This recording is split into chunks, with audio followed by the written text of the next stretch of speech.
So, good morning, everybody. Welcome to today's Planning Development Control meeting. It's Thursday, October the 22nd, 9:30, and I'm going to start with calling upon Dave Shaw, who's the Senior Democratic Services Officer, to do a roll call of members present today and announce that we are quorum. Yes, thank you, Chair. Good morning, everybody. First of all, Councillor Clear. Present. Councillor Evans, Chair. I'm here, yes. Councillor Gordon-Smith. Yes, present. Councillor Laming. Yes, present. Councillor McLean. Present. Councillor Reid. Present. Councillor Raphael. Present. And Councillor Rutter. Present. Thank you. That's all members are present, Chair. So we're definitely quorum. And could you, Dave, then tell us which officers are present today in our virtual meeting? Yes, thank you again, Chair. We have Julie Pinnock, the Service Lead Built Environment, and also Fiona Sutherland, Public Law Manager. And for the case officers for the items today, we have item 7, Ford Farm, which is Liz Marsden. And then item 8, 13 Hack Drive, Liz Marsden again. Item 9, Jubilee Cottage, Rose Lister. Item 12, which is Prospect House, and that's Megan Osborne. Item 13, 18 Dean Lane, which is Catherine Watson. And then the final item in terms of the cases is item 14, Mount View, which is Verity Murphy. I'm Dave Shaw, and I'm in the St Giles Room in the City offices, supporting the meeting for Democratic Services. And we also have Matthew Watson in the Mill Room, also supporting this meeting from Democratic Services. Thank you, Chair. Thank you. And just a few housekeeping issues for members and members of the public. Could you keep your microphones and cameras on off unless you're speaking? Members, if you're referring to the report, or even members of the public speaking, could you tell us the page and the paragraph that you're referring to?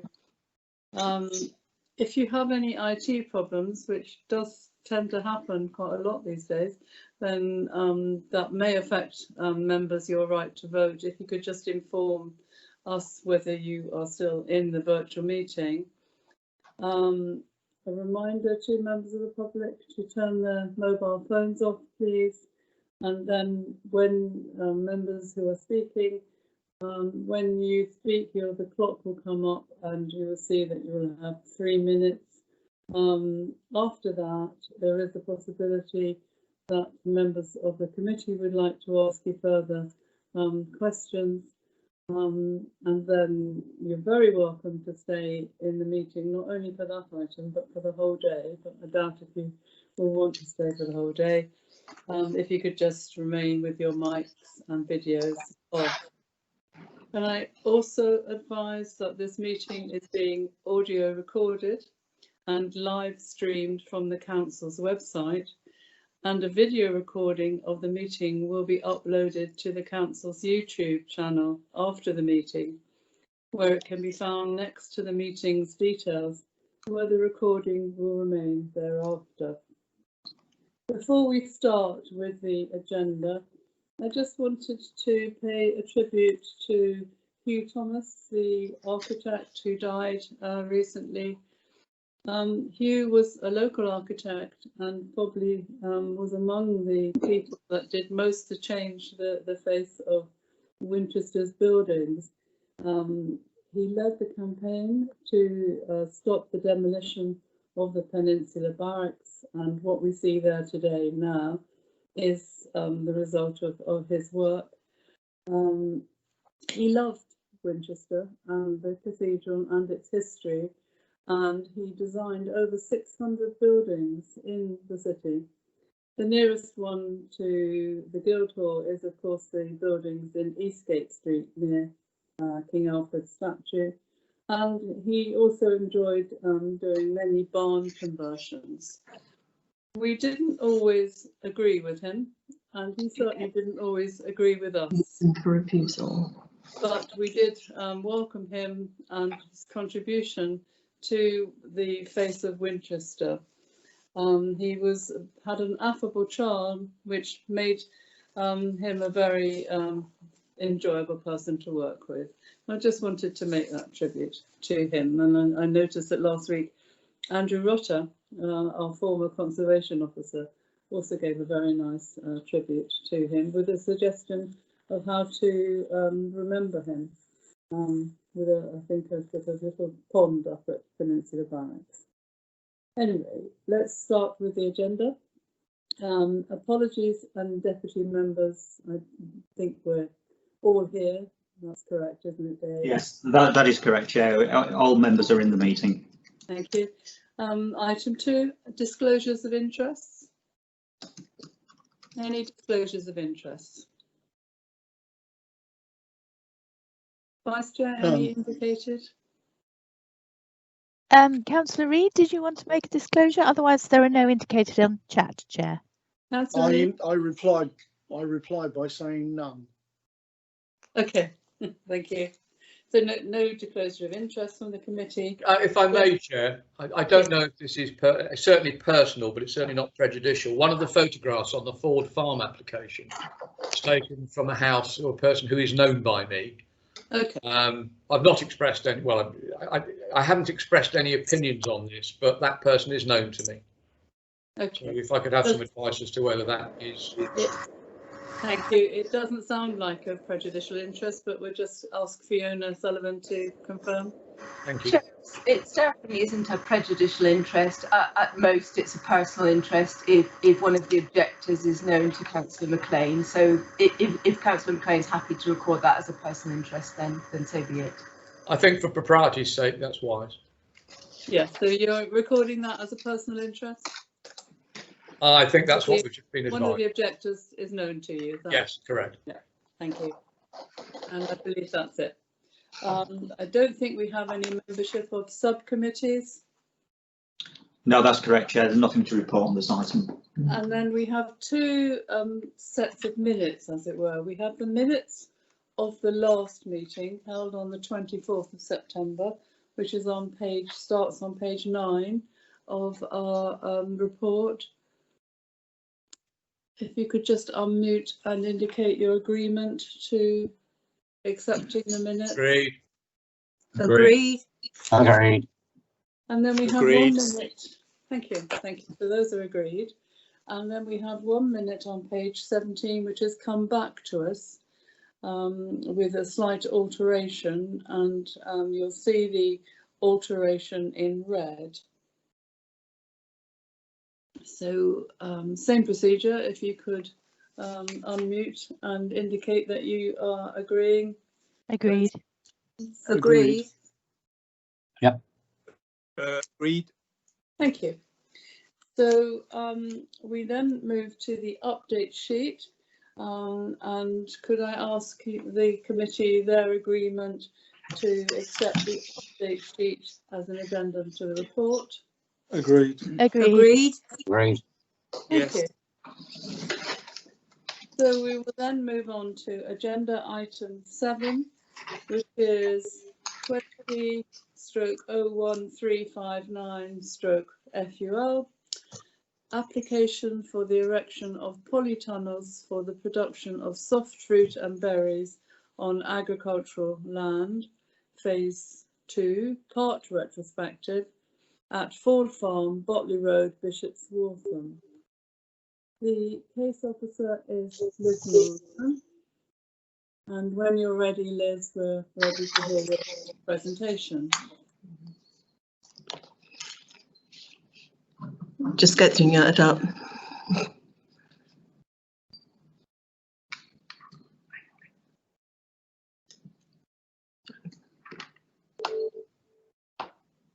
Okay. Yes, as we've heard, good morning. The application is for the erection of further polytunnels, together with a retrospective application for some that have already been put up. So Ford Farm is here. I thought I had put it in red, but it's quite a large area. This is Botley Road down the south, and the access to it is via a track around the houses here. So there are existing polytunnels. These were approved in last year. The ones outlined in red have already been put in, and that's the bit that the retrospective application refers to. And then there's a further section in green which are proposed to be constructed. It's an aerial shot which I hope shows them clearly. Those have been approved. I'm afraid my blue sections which have already been constructed have slipped a little, and then you have the red again, which I believe has slipped slightly. The green line is the line of an existing hedgerow which is to be reinforced to help to screen the proposal. Polytunnels, fairly simple structure, metal frames with clear plastic over them, polythene over them. And these are the photos of what they are used for, which is mainly raspberries and strawberries. Strawberries grown in trays above the ground, and raspberries, the canes there. This is taken from the northern section of the polytunnels, where you have a very large barn building to the north. This is taken along the eastern edge. Sorry, I'm trying to get my north, south, east. Yes, the eastern edge looking south. Those polytunnels were part of the retrospective application. These ones have got consent, and then there's an area for the further tranche of tunnels to go further down there. Taken from there, I'm afraid I can't see this very clearly, and I hope you can see it more clearly on your equipment. But the Park Lane cottage, which is one of the properties I visited and took photos directly back, is in the distance there, and that's the view looking east from the site. There is a footpath along the western boundary of the property, and that is the view looking north and south along the track, and this is abutment an existing drainage pond that's been constructed. This is looking east from the tree belt to the west of the site, and across the area that is to be, if this application is successful, to be the site of the future polytunnels. It's looking south and across the same area, and then from the east looking back towards the tree belt that is there, and this is the drainage pond there, and the proposed polytunnels would be in this location. These are the views of the existing polytunnels from Park Lane Cottage, from the ground and first floors, so you can see the tunnels there. The hedge, which I referred to, has been planted. But when these photos were taken, certainly at that time, it had been a very dry spell and they hadn't taken very well, though irrigation had been put in. It is proposed as part of this application as well to reinforce that and to put in taller and more mature species along the full length of the tunnels that would be viewed from this direction. Sorry, can I go back previous? I also, yesterday or the day before, took my life in my hands and took photos from Botley Road, sort of further distance. This is just outside Bishop's Waltham, looking across. There are no pavements along this road, so any glimpses of the tunnels, which you can just see there, are brief and in the distance. And this is possibly the clearest view at all, which is sort of due west of it, near the council depot there, and you can see the tunnels in there, that distance. Further south along Botley Road, there are mature trees and it's very difficult to see anything at all of the site. It's considered that the existing and proposed polytunnels will support the expansion of the business and the benefit of the rural economy. The visual impact is limited and will be mitigated by the provision of additional landscaping, and the proposal is therefore in accordance with the policies of the development plan and recommended for approval. Thank you. Thank you very much, Liz. We move then on to public speaking. We have no objectors, but the first speaker is the Parish Council representative, Councillor Robert Shields, who I know is in the meeting. So good morning, Councillor Shields. Good morning. I hope you can. Whoops. Yes. Good morning, Your Chair. camera- I hope you can see and hear me. Thank you. When you're ready, you've got 3 minutes. Thank you very much, Chair. The Parish Council, whilst having no objection in principle to this planning application, commented that the polytunnels were highly visible from the southeast, which included the Botley Road and the neighbouring residences, and that the hedgerow planting did not provide any screening. It requested some high-level tree screening planted to obscure the tunnels on the skyline. Comments by the Winchester City Council landscape officer appear to have been based solely on scrutiny of the map and photos rather than on a site visit. This is regrettable because in this case the latter is essential in order to reveal the true impact on the landscape. However, the Parish Council is very pleased to note that to address its concern, the applicant is now willing to plant a row of 3-metre standard trees along the hedgerow to provide some dense leaf coverage. The details are in the proposed landscaping and implementation management plan dated the 18th of September. We would request that if the committee is minded to approve this application, it should include a specific condition that requires the adoption in full of this plan, and also ask that it should thank the applicant in anticipation. Thank you, Chair. Thank you very much. There could be some questions for you from the committee, but just wait a few minutes for the Vice Chair to see those on chat.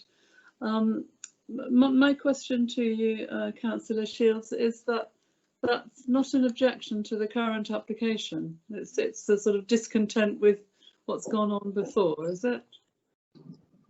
It's not an objection, no. No. Okay. Vice Chair, any questions for Councillor Shields?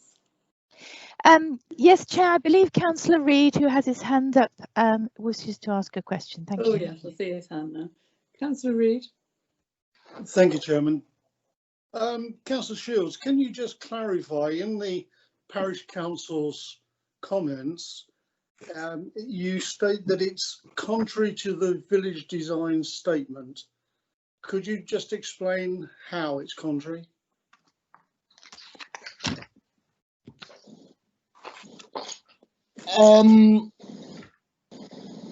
There is a surprise we didn't state which one. I can grab it to hand. It would be on. It's certainly on the preservation of the rural landscape. It will be one of those principles there. Okay, thank you. Any more, Vice Chair? Vice Chair. No more chat and no more questions indicated in chat, Chair. Thank you. Thank you very much, Councillor Shields, for coming along today. If you could just mute your microphone, turn your camera off, but do stay with us for the application, should you wish. Ward Councillor did refer this to committee. This is why it's at committee, but not here. Stephen Miller. Chair, if I may on that, Councillor Miller sends his apologies, but he has got called off on a business commitment that he has no choice, okay. No choice but to attend. Okay, I understand he works full time. And we move now to the supporters. We have two, Henry Bryce, who's the agent, and Graham Collett, who's the applicant. and you have 3 minutes, Mr. Bryce and Mr. Collett. I don't mind if only one of you speaks, or you can share the 3 minutes. So you'll see that on the clock. So when you're ready, off you go. Good morning, Mr. Chairman, members of the committee. My name is Henry Bryce, agent on behalf of the applicant. Firstly, this application is for the erection of the tunnel structures, not for soft fruit production itself, which is an agricultural use and does not require approval. Tunnels are essential for viable soft fruit production for the following reasons: to protect the plants from frost, particularly in the spring when the plants are in flower; to protect from severe weather. Rain damage causes mildew and harvest rot. Wind can cause fruit burn and wind chill. To provide a stable growing environment, plants within tunnels require significantly less sprays. The applicant introduces and encourages beneficial insects and biological controls, reducing dependency on chemicals.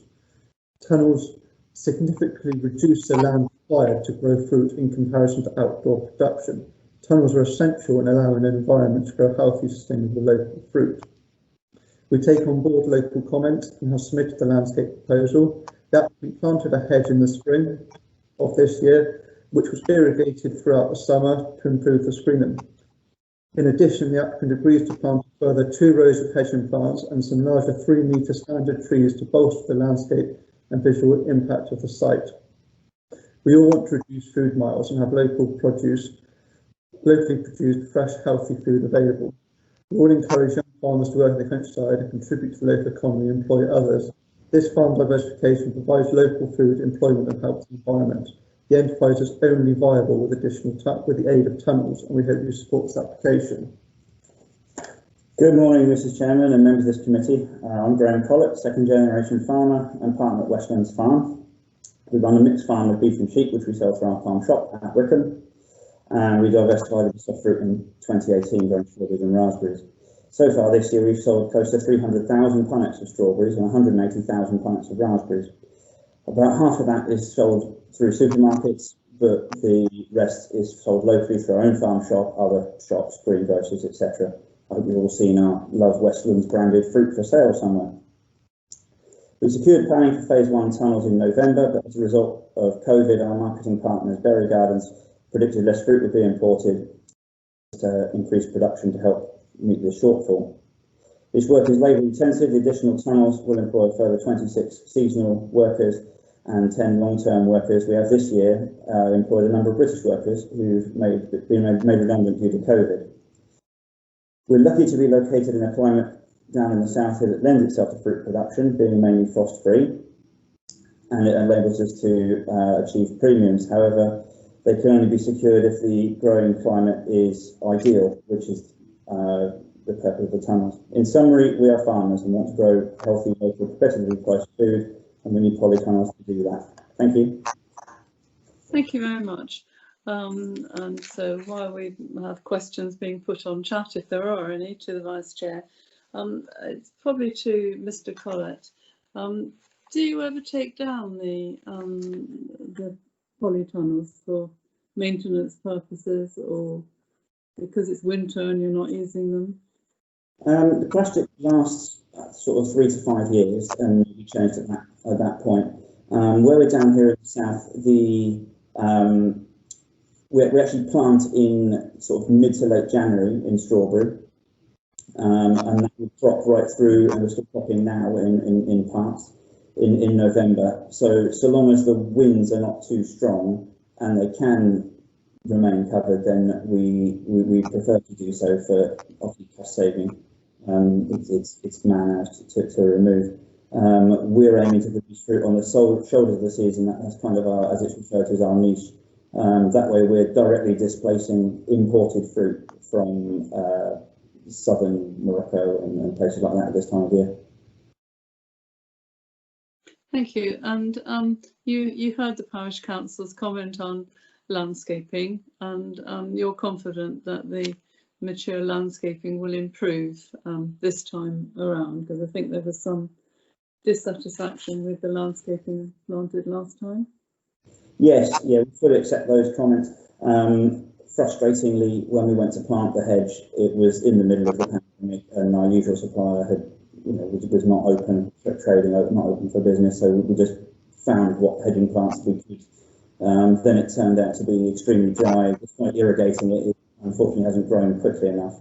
And I think the solution would be to plant additional quick-growing quickthorn as outlined in our proposal, and some 3-metre standard trees that will then take hold and break up this as well. So hopefully, you know, in sort of 18 months, 2 years-ish, it should be, you know, pretty much disappearing from view.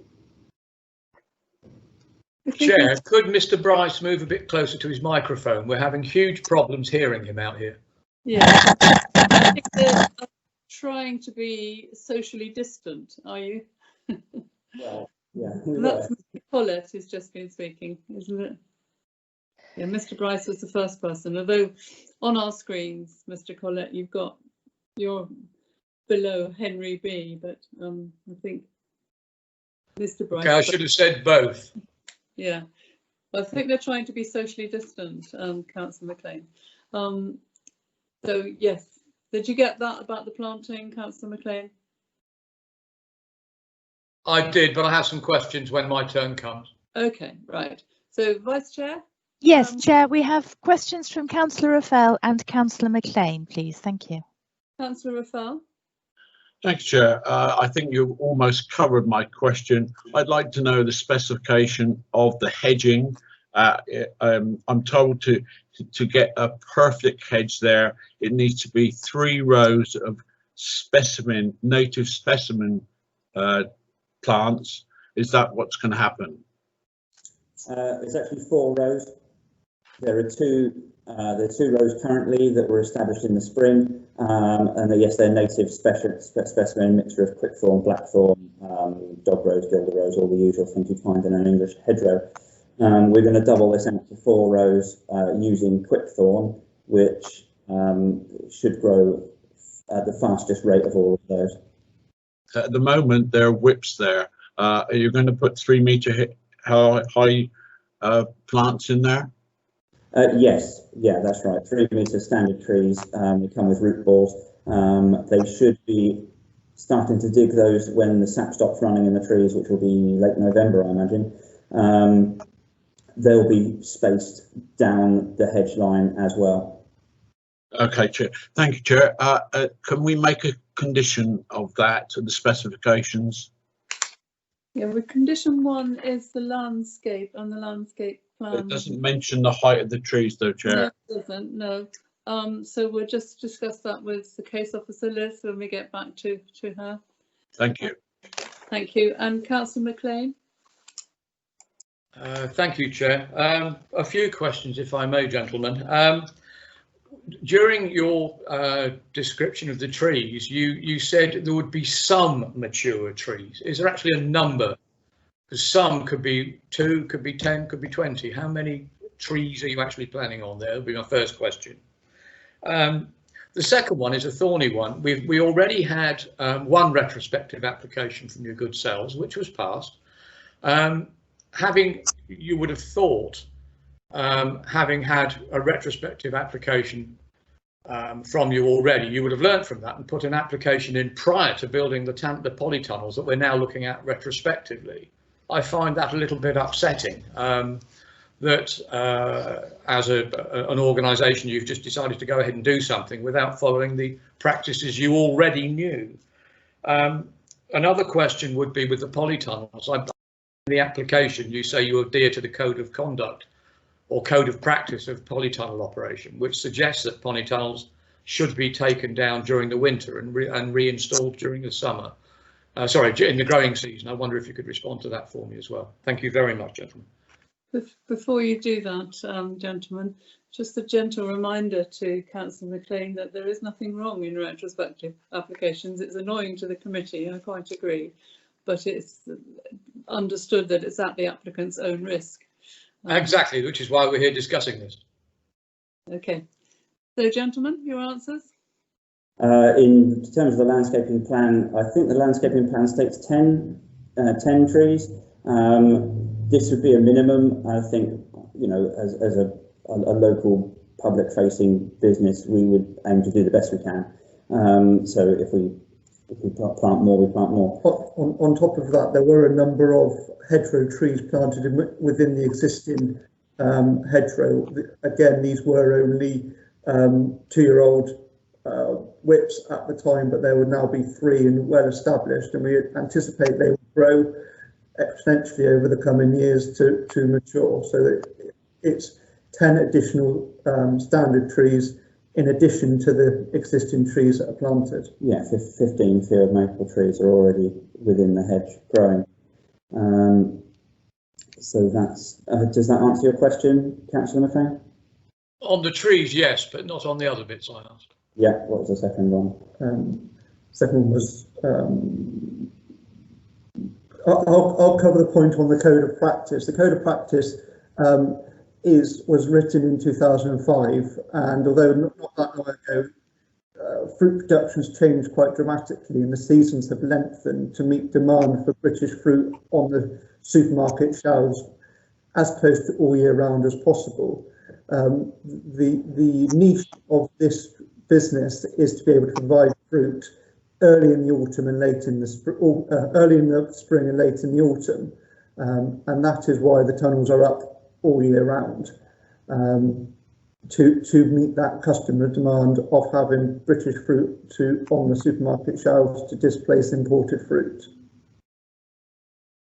And the third question, the third was relating to the second retrospective application. I accept, you know, that's a bit of a thorny subject, as you pointed out. Fundamentally, at that time, with the coronavirus pandemic kicking off, we were somewhat in disarray, and we, obviously being a local food business with the farm shop, we had thousands of people trying to cram themselves in and all sorts of things going on. At that time, we agreed with our marketing partners, Berry Gardens, to increase production for this autumn because they could see that there would be a shortage of fruit being imported into the country, and they've been proved right in that view. So that will happen rather faster than I was able to react. So that's why we ended up at this situation, which is unfortunate.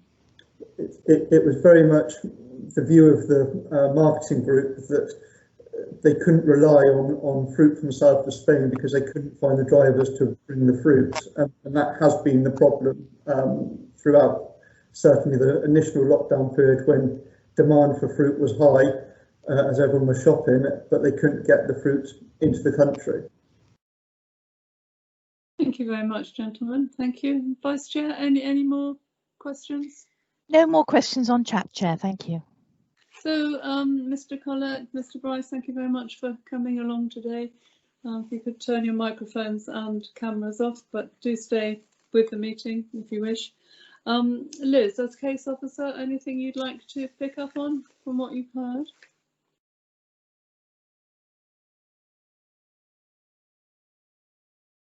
Liz, you're muted, Liz.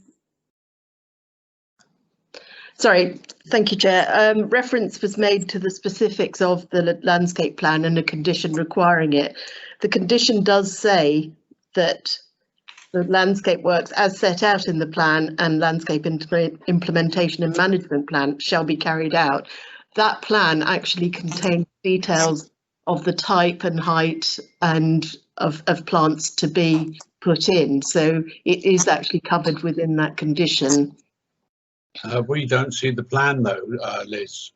It is as part of the application. So what page? Where? Have you got this? Sorry, Judy. I haven't got it's the landscape plan. It's not in our notes here. It's online. It's certainly not in the. It just says three high standard chair. It doesn't say how many rows.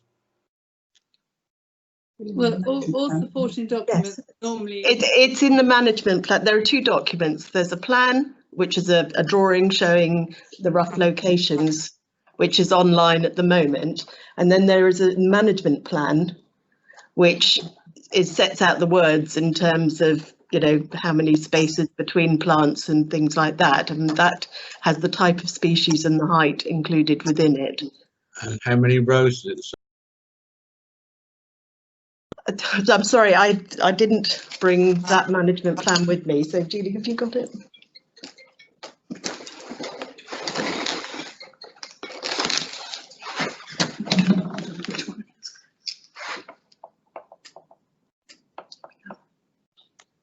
Shall we go on with something else, officers, or is this information readily available? So Julie's just looking for it on her laptop. Okay, so for those who are listening, we are just looking up the relevant documentation.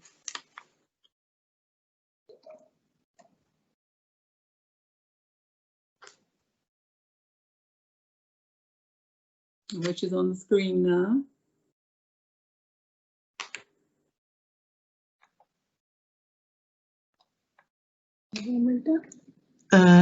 Yeah, field maple, hornbeam, 3 metre standard trees along the line of the existing hedge. It is proposed to plant a further 2 rows of quickthorn, 5 plants per metre in staggered rows to double the thickness of the hedge.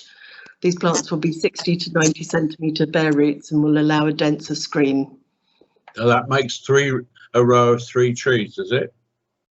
No, well, because they've got one there now. They're not going to use. They've got 2 rows at the present time. They're planting a further 2 rows of hedgerow, quickthorn and the like. And in amongst those, they are also proposing to plant 3 metre high standards of a variety of field maple, hornbeam and cherry. It's ambiguous the way it's written. 2 rows, it should make something to say 4 rows in total.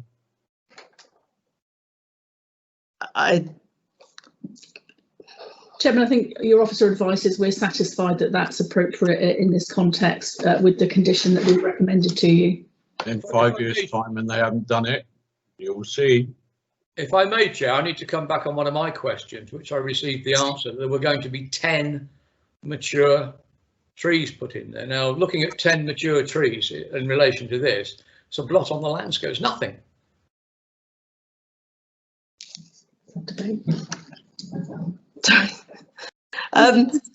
They've also made the point that they have planted taller trees within the existing hedgerow, albeit at a smaller level. These will grow, as well as the 10 mature trees will effectively spread out in the long term. But the trees that they have already planted in the existing hedgerow will also mature more quickly. Now we hope that the weather and conditions are better as they become established. So it isn't necessarily needed to grow, to plant 50 mature trees or 3 metre standards along that line to provide instant screening. I think it needs to be let to mature for another year or so. And this is to. And there is a 5-year management plan which makes sure that if anything does die, then it is replaced. And this is to the satisfaction of the landscape officer, this recommendation? It is, yes. Mm-hmm. Okay, Vice Chair, any further? Oh, no, I have a note from Councillor McLean that he has a question for Liz, but I believe that's just been asked. Has it, Councillor McLean? No. Councillor McLean has a question, Chair. Thank you. Okay, Councillor McLean. Thank you, Chair. Thank you, Liz. You mentioned that you took your life in your hands at the Botley Road and took a photograph of the polytunnels from the Botley Road over the valley. And you say I think you used the words fleeting view. Correct? Yes. Yes. But it's a fleeting view, but these things are glaring white.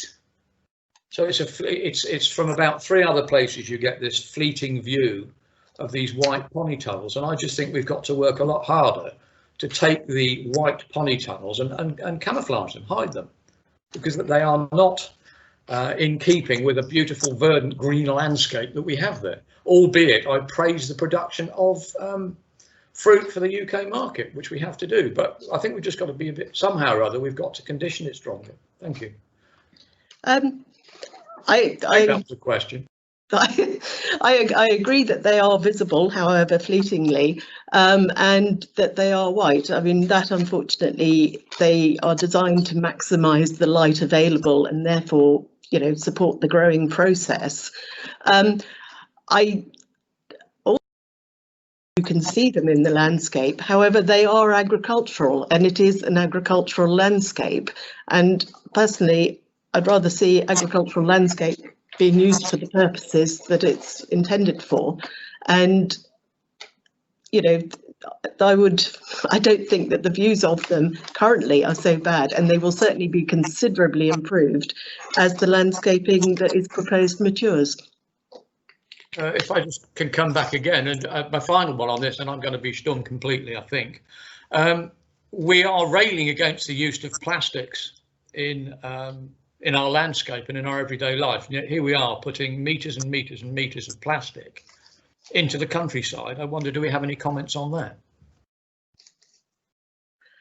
As I said, I would personally object to plastics. It is, however, a viable solution to support an existing business and which generates employment. So I think that is a benefit which needs to be offset against any detriment.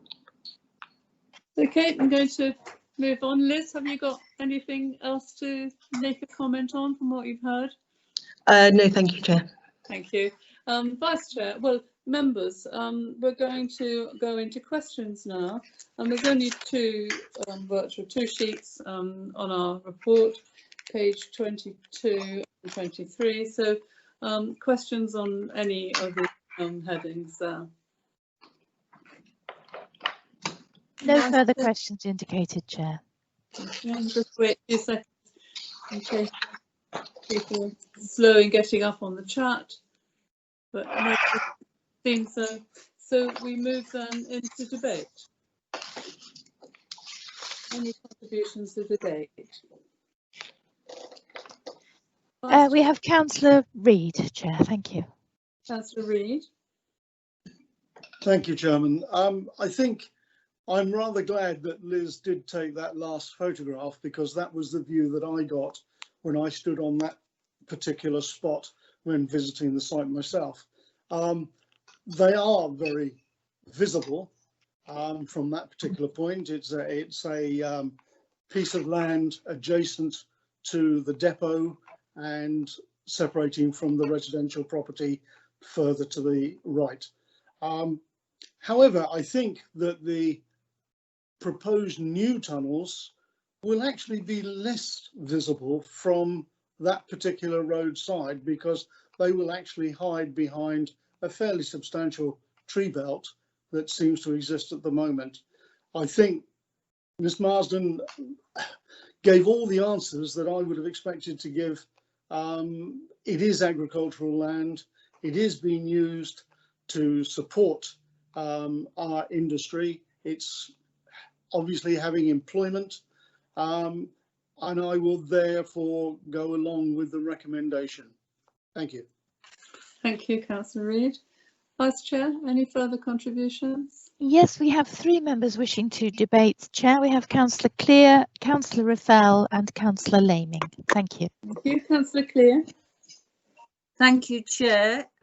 Well, having visited the site, or rather stopped on the main Botley Road and looked across, it is only just a glimpse. I'm sorry, but I could only just from where I was see them, so I do not consider them a blot on the landscape or anything like that. If the hedge is going in, that's good. Everybody in the landscape people are happy with that. There is a need for lovely soft fruits and berries nowadays all the year round, and it's surely very good for the local economy. So I have no objections to this application. Thank you. Councillor Raffel. Thank you, Chair. Soft fruits are my favourite. I think it's good that we grow locally, and they've got my full support. Thank you. Councillor Laming.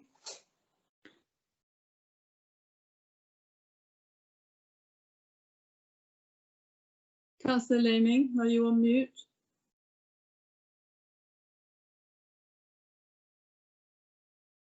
Councillor Leeming, are you there?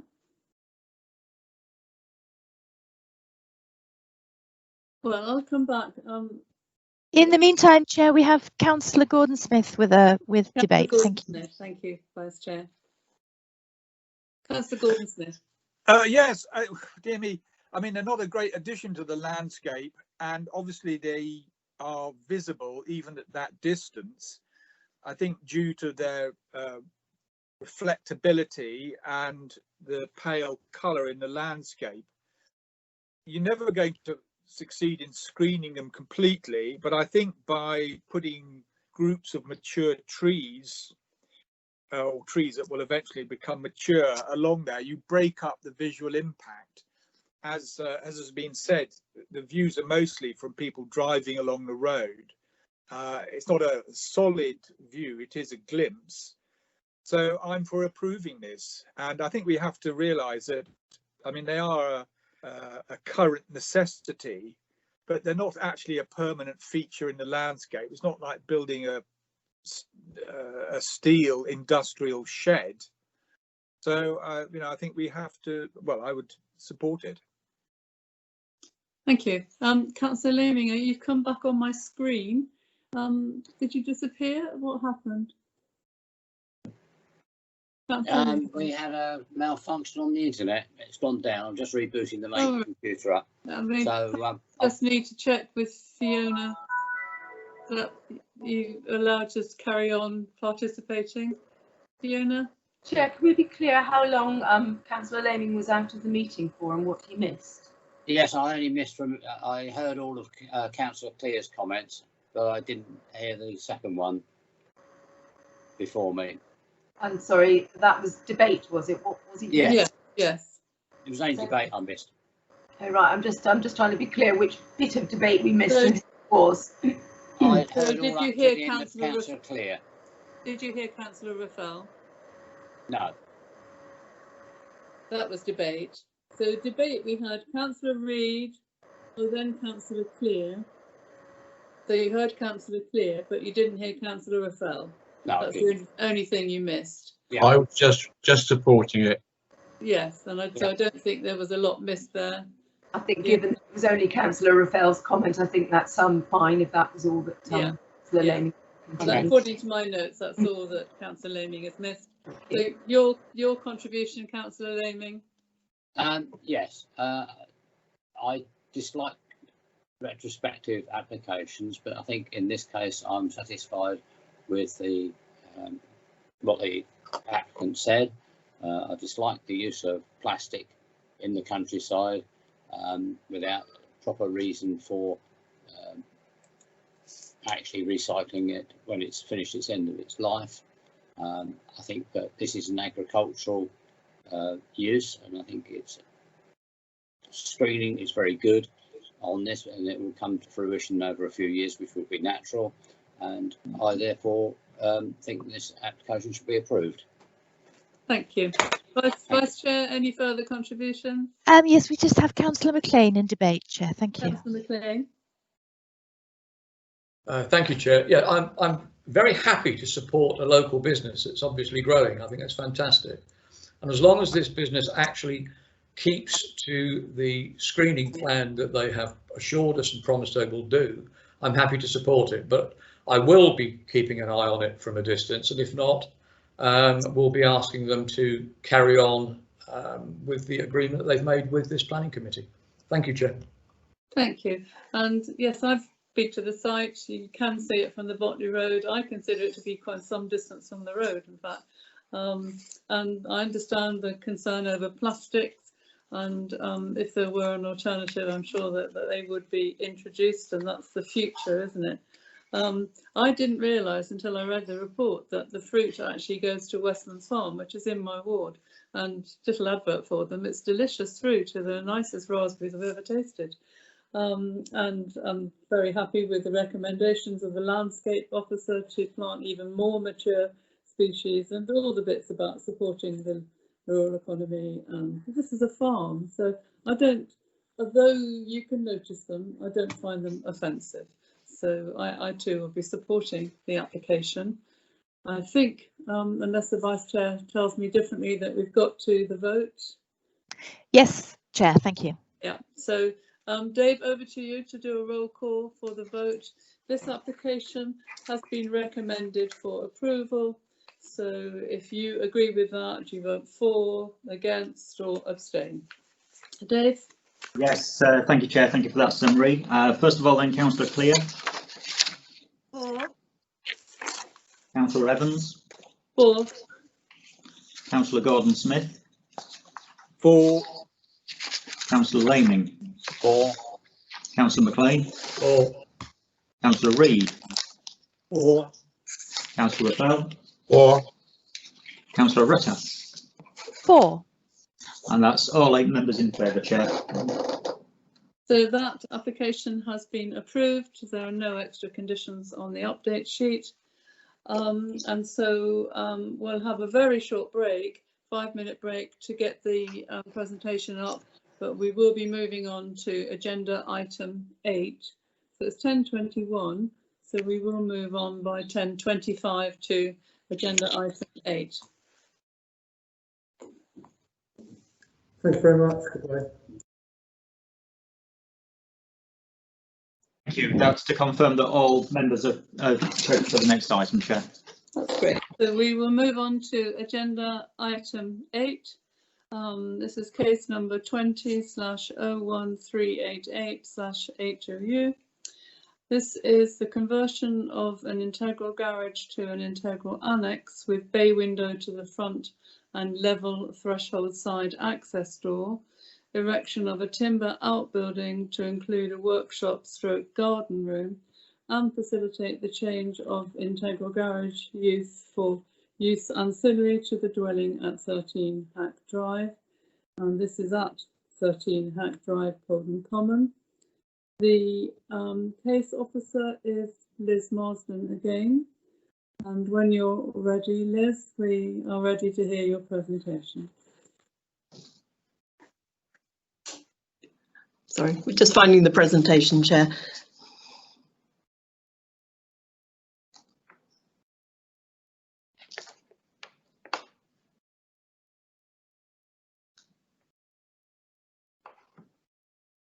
Thank you. As you've heard, the proposal is for the conversion of an existing garage to an annex and the construction of detached outbuilding to comprise a workshop, garden room, garage. I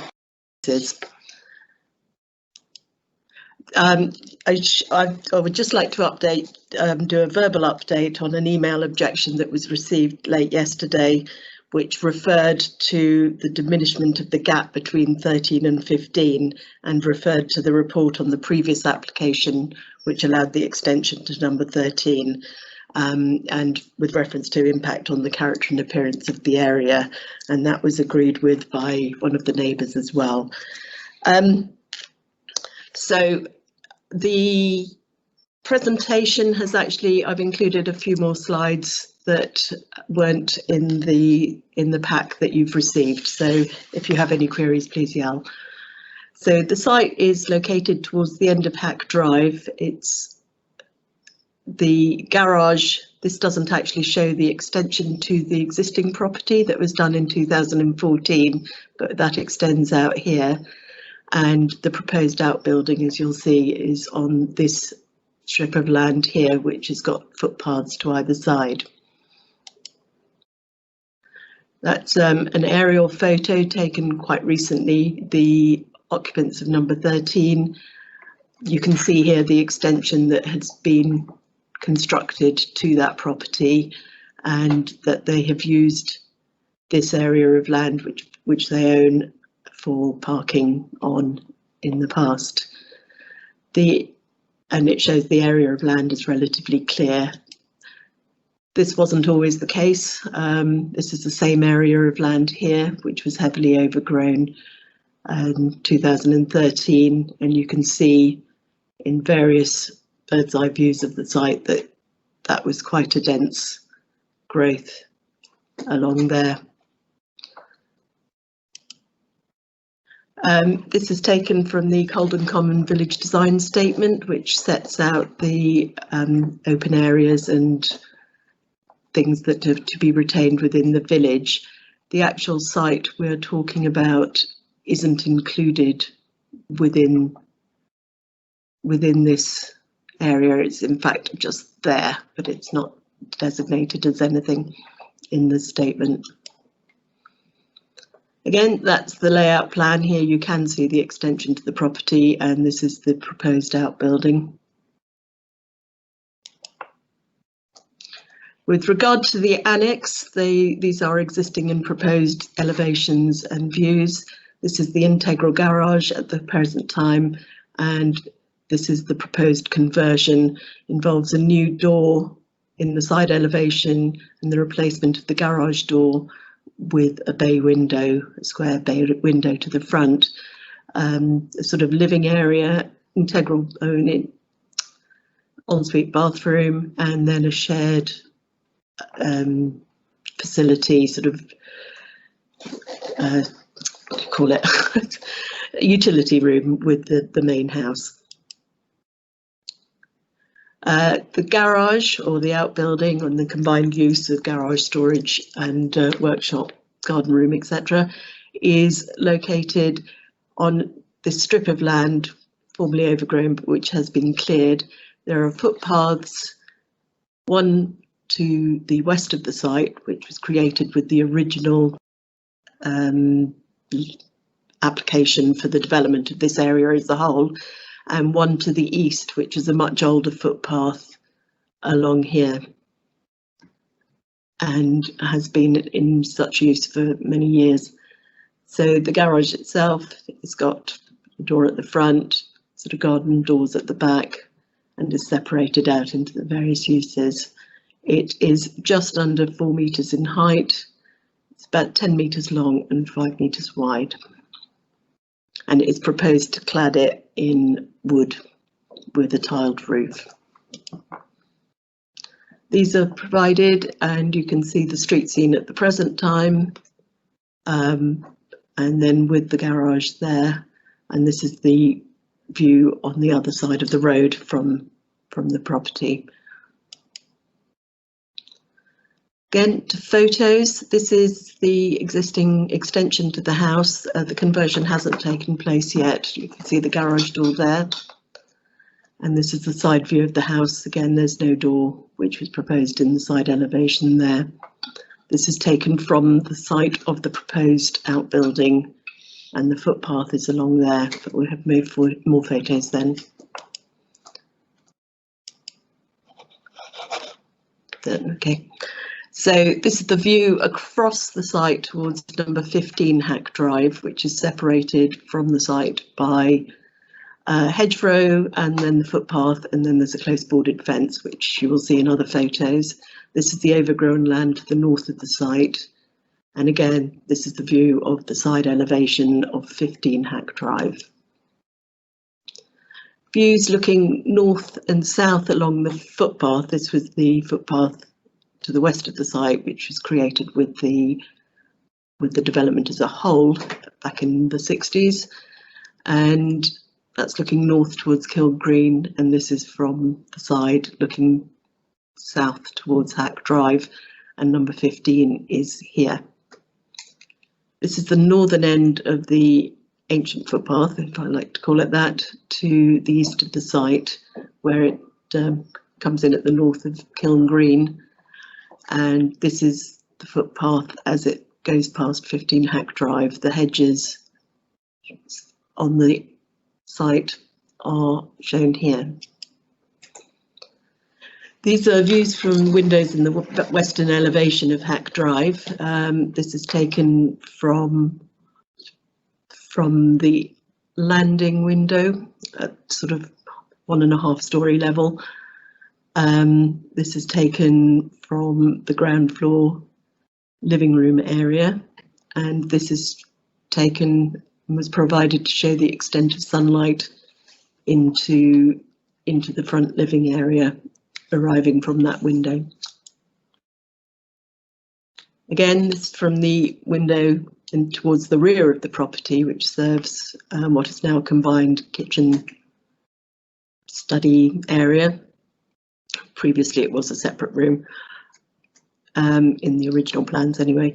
Shows the fence by the footpath and the hedges on the site, and then that's number 13 Hack Drive there. Again, photo to show the extent of the sunlight that comes in from that window in the evenings. And this is taken from the rear garden of number 15, looking out towards the site. Reference made to the other garages that is in the ownership of number 13, which was extended to include the sort of corridor. So they just roofed over an existing corridor that ran between the back of, I think, number 11 and to number 13, and that is the garage there. This is a view taken from Hack Drive, looking across the front of number 13 and the site, which you can see here with the vehicle towards number 15. And this, you can't see the property very well, but the site is there, and that's taken from the western end of Hack Drive. The applicants did provide shading diagrams, which I believe were included in a pack to yourselves or to the members of the planning committee.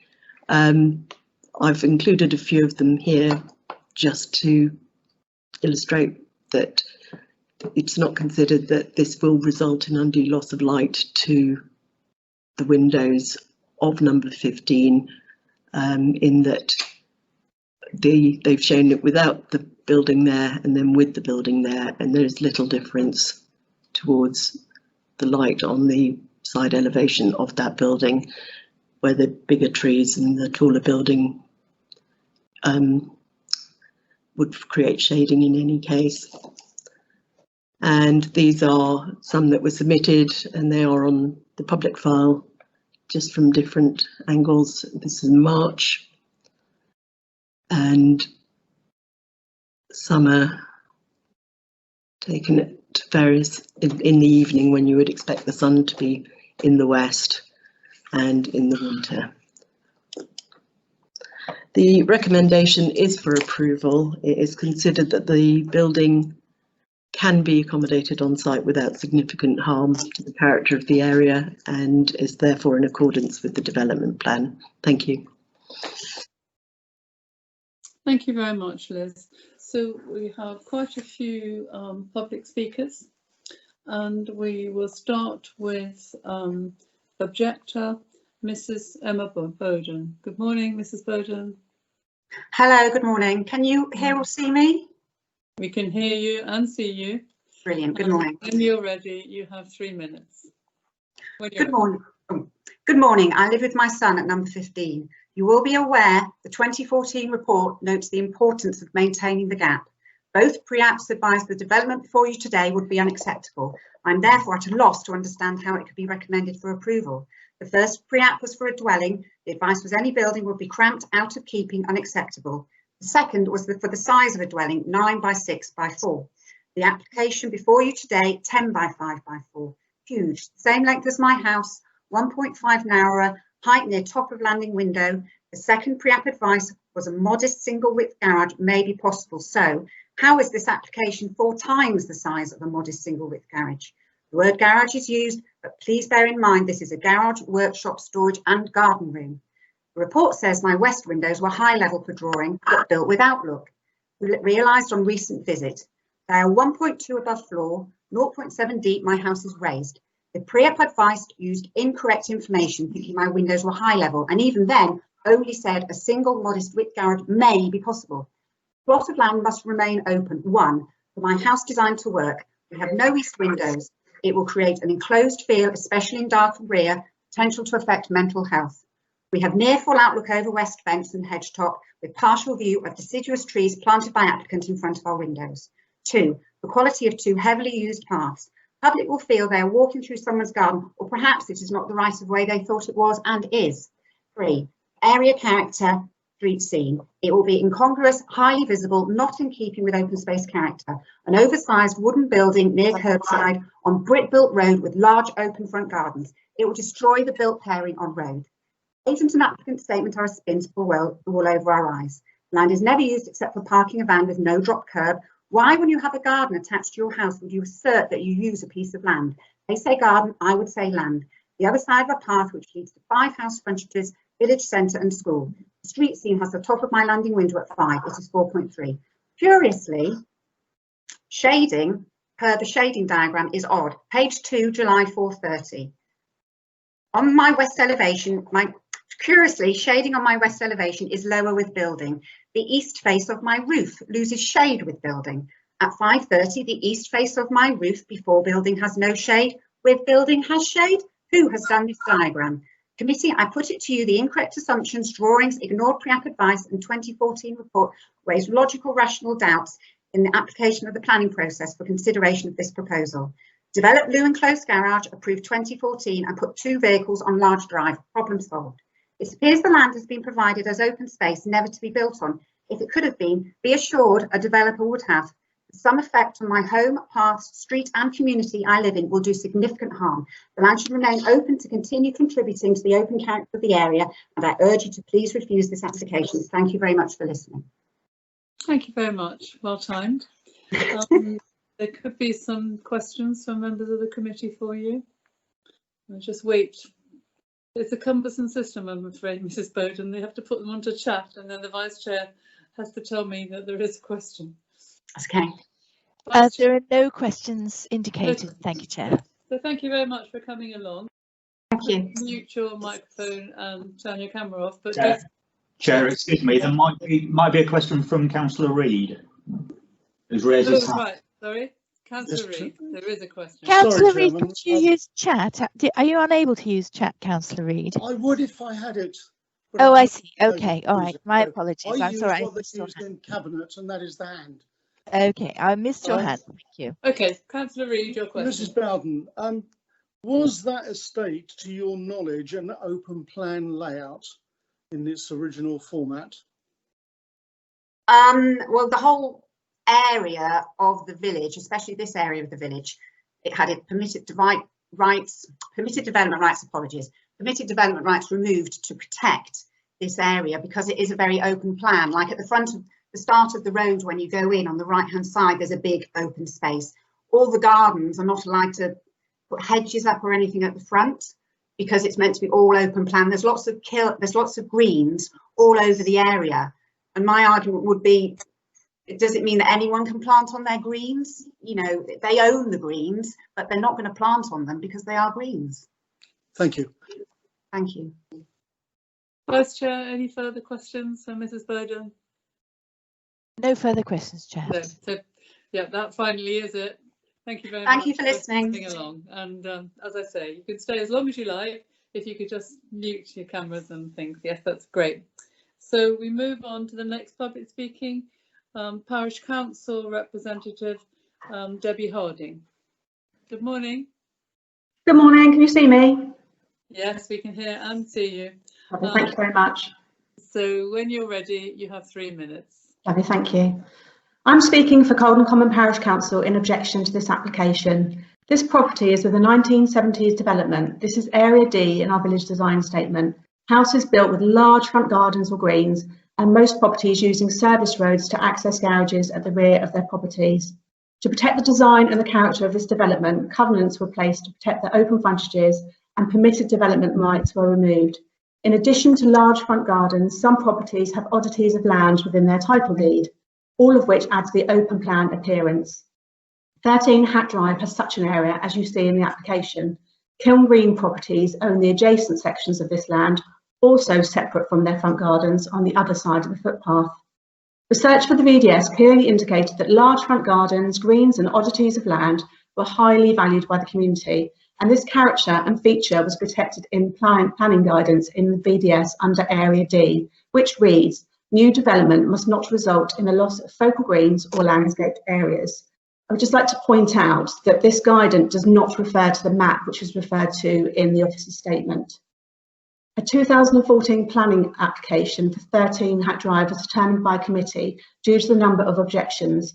The officer recommended this application for approval as he felt the gap between 13 and 15 although reduced, would not be less than 14.5 metres and would not affect Kiln Green or Hack Drive's character and street scene sufficiently enough to warrant refusal. The Parish Council concurred with this decision and did not object to the application. Pre-application advice on this application commenced in 2017 with a request to build an independent dwelling. Following advice, this proposal would not be acceptable. The application was changed to build a garage, workshop and garden room, albeit a similar size to the originally proposed dwelling. What is proposed will change the outlook and street scene significantly to the detriment of Area D and result in a cumulative unacceptable loss of landscape space and view of focal green of Kiln Green. If this new application were approved, the cumulative loss of gap would reduce to approximately 50% of the original design. It would severely impact the street scene and character of both Hack Drive and Kiln Green. The land proposed for development lies on a university used route throughout the village using right-of-way 11 and Kiln Green. This ancient right-of-way and footpath is a main pedestrian artery when moving north and south on the village. This huge building, measuring 10 metres by 5 metres, is only 1.5 metres narrower and the same length as the adjacent 15 Hack Drive. Its setting is between two paths. It will be overbearing and detrimental. The application does not comply with policies DM15, DM16 and DM17. The Parish Council has no records that it was formally offered or considered purchasing this land. The application was not submitted indicated that it might affect the setting of a right-of-way. The Parish Council asks that the committee refuses this application by supporting the planning guidance in the village design statement and policy in local plan part 2. Thank you very much. Thank you. Thank you. We'll just wait a few minutes to see if the committee have any questions for you.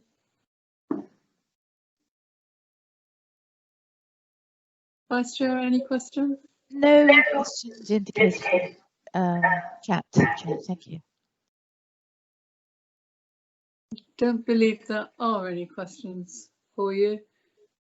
So thank you very much. Thank you very much for coming along today. If you could just turn your microphone, your camera off, but we do appreciate your contribution. Thank you.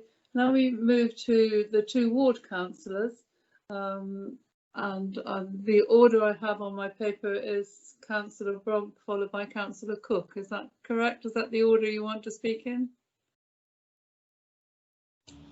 Councillor Bronk, you're muted and not now.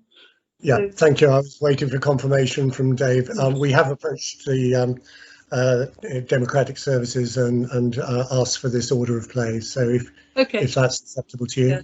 thank So you. Yes, thank you, Chair. I can confirm it is as set out in the update Yeah, sheet. thank you. So you have 5 minutes, Councillor Bronk, when you're ready. Okay, thank you very much.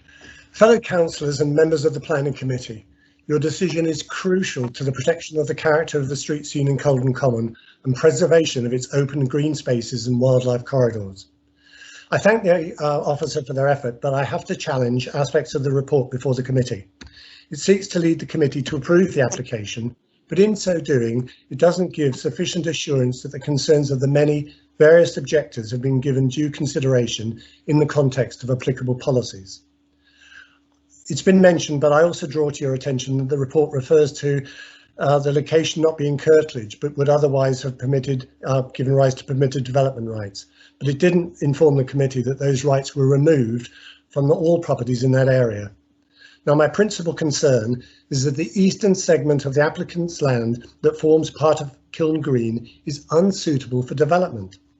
Omission of the land from the explicit mention as green space in the Colden Common Parish Village Design Statement of 2012 has been referred to, but may I remind you that paragraph 6.4.13 of part 2 of the local plan of 2017 states unidentified spaces may be locally important when considering the development of a particular site.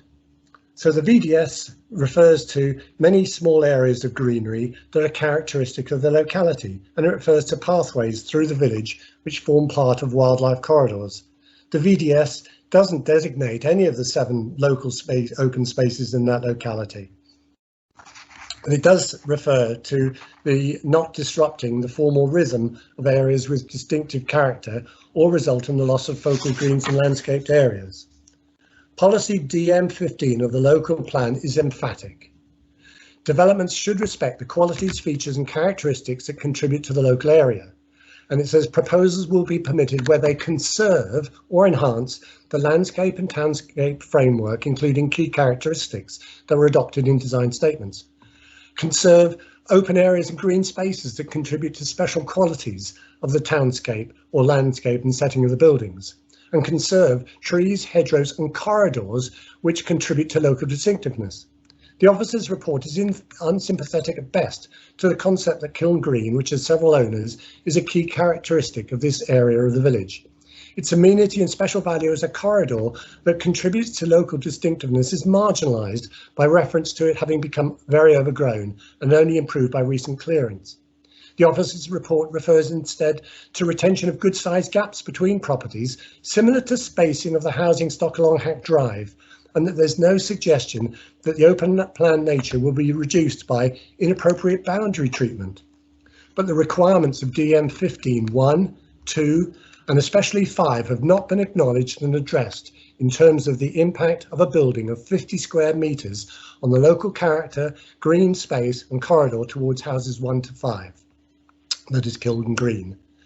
When the extension to Hack Drive 13 was permitted in 2014, the officer's report referred to the distance that would remain and that it would not be to a degree that would diminish the gap and would not be detrimental to the spatial characteristic of the area. A proposed building must surely be detrimental to it. How can a 5 metre wide, 10 metre long, 3.9 metre high building just 1 metre from the pavement not create the impression of an alleyway, such as between the houses along Hack Drive, rather than conserve or enhance the existing green space and rural scene described in the VDS? In the context of the earlier decision to allow extension to 13 Hack Drive, I also draw to your attention that DM15 says regard will be had to the cumulative effect of development on the character of an area, and that the spatial gap that is an acknowledged local feature has already been reduced. DM16(1) refers to responding positively to the character and appearance of the local environment. It mentions scale. A building of 50 square metres that disrupts a natural corridor and removes open space must surely not be a positive response. DM17(2) refers to development not having unacceptable effects on local characteristics. Development must surely reduce the spatial gap and be inconsistent with that corridor. Sorry. Now, to sum up, the planning officer concludes that there is not a detrimental impact and referred just now to there not being significant harm, but I ask you to consider your right to make personal judgments based on the language used in the development plan DM 15, 16 and 17. Can you say that the development of land which forms part of Kiln Green conserves or enhances its key characteristics? I'm just wrapping up. I apologise I've overrun.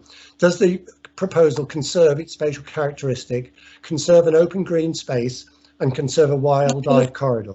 I urge you to consider the public trust, consider the residents' wishes and to refuse this application. I'm sorry. Thank you. Thank you very much. And so there could be some questions for you, Councillor Bronk. Vice Chair? There are no questions indicated, Chair. Thank you. No. So thank you very much. For your time. I'm sorry. My throat gave up. Thank you. Thank you very much. Good morning, Councillor Cook. Councillor Bronk, if you Good morning, Madam Chair. Video and yes. Good morning, Councillor Cook. Nice to see you. You know the routine. You have 5 minutes when you're ready. Good morning, Madam Chair and fellow councillors and officers.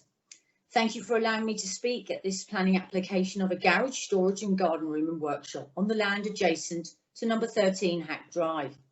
I say adjacent as is separate to the front garden, and on the other side are 2 footpaths, as we have heard today from Colden Common Parish Council.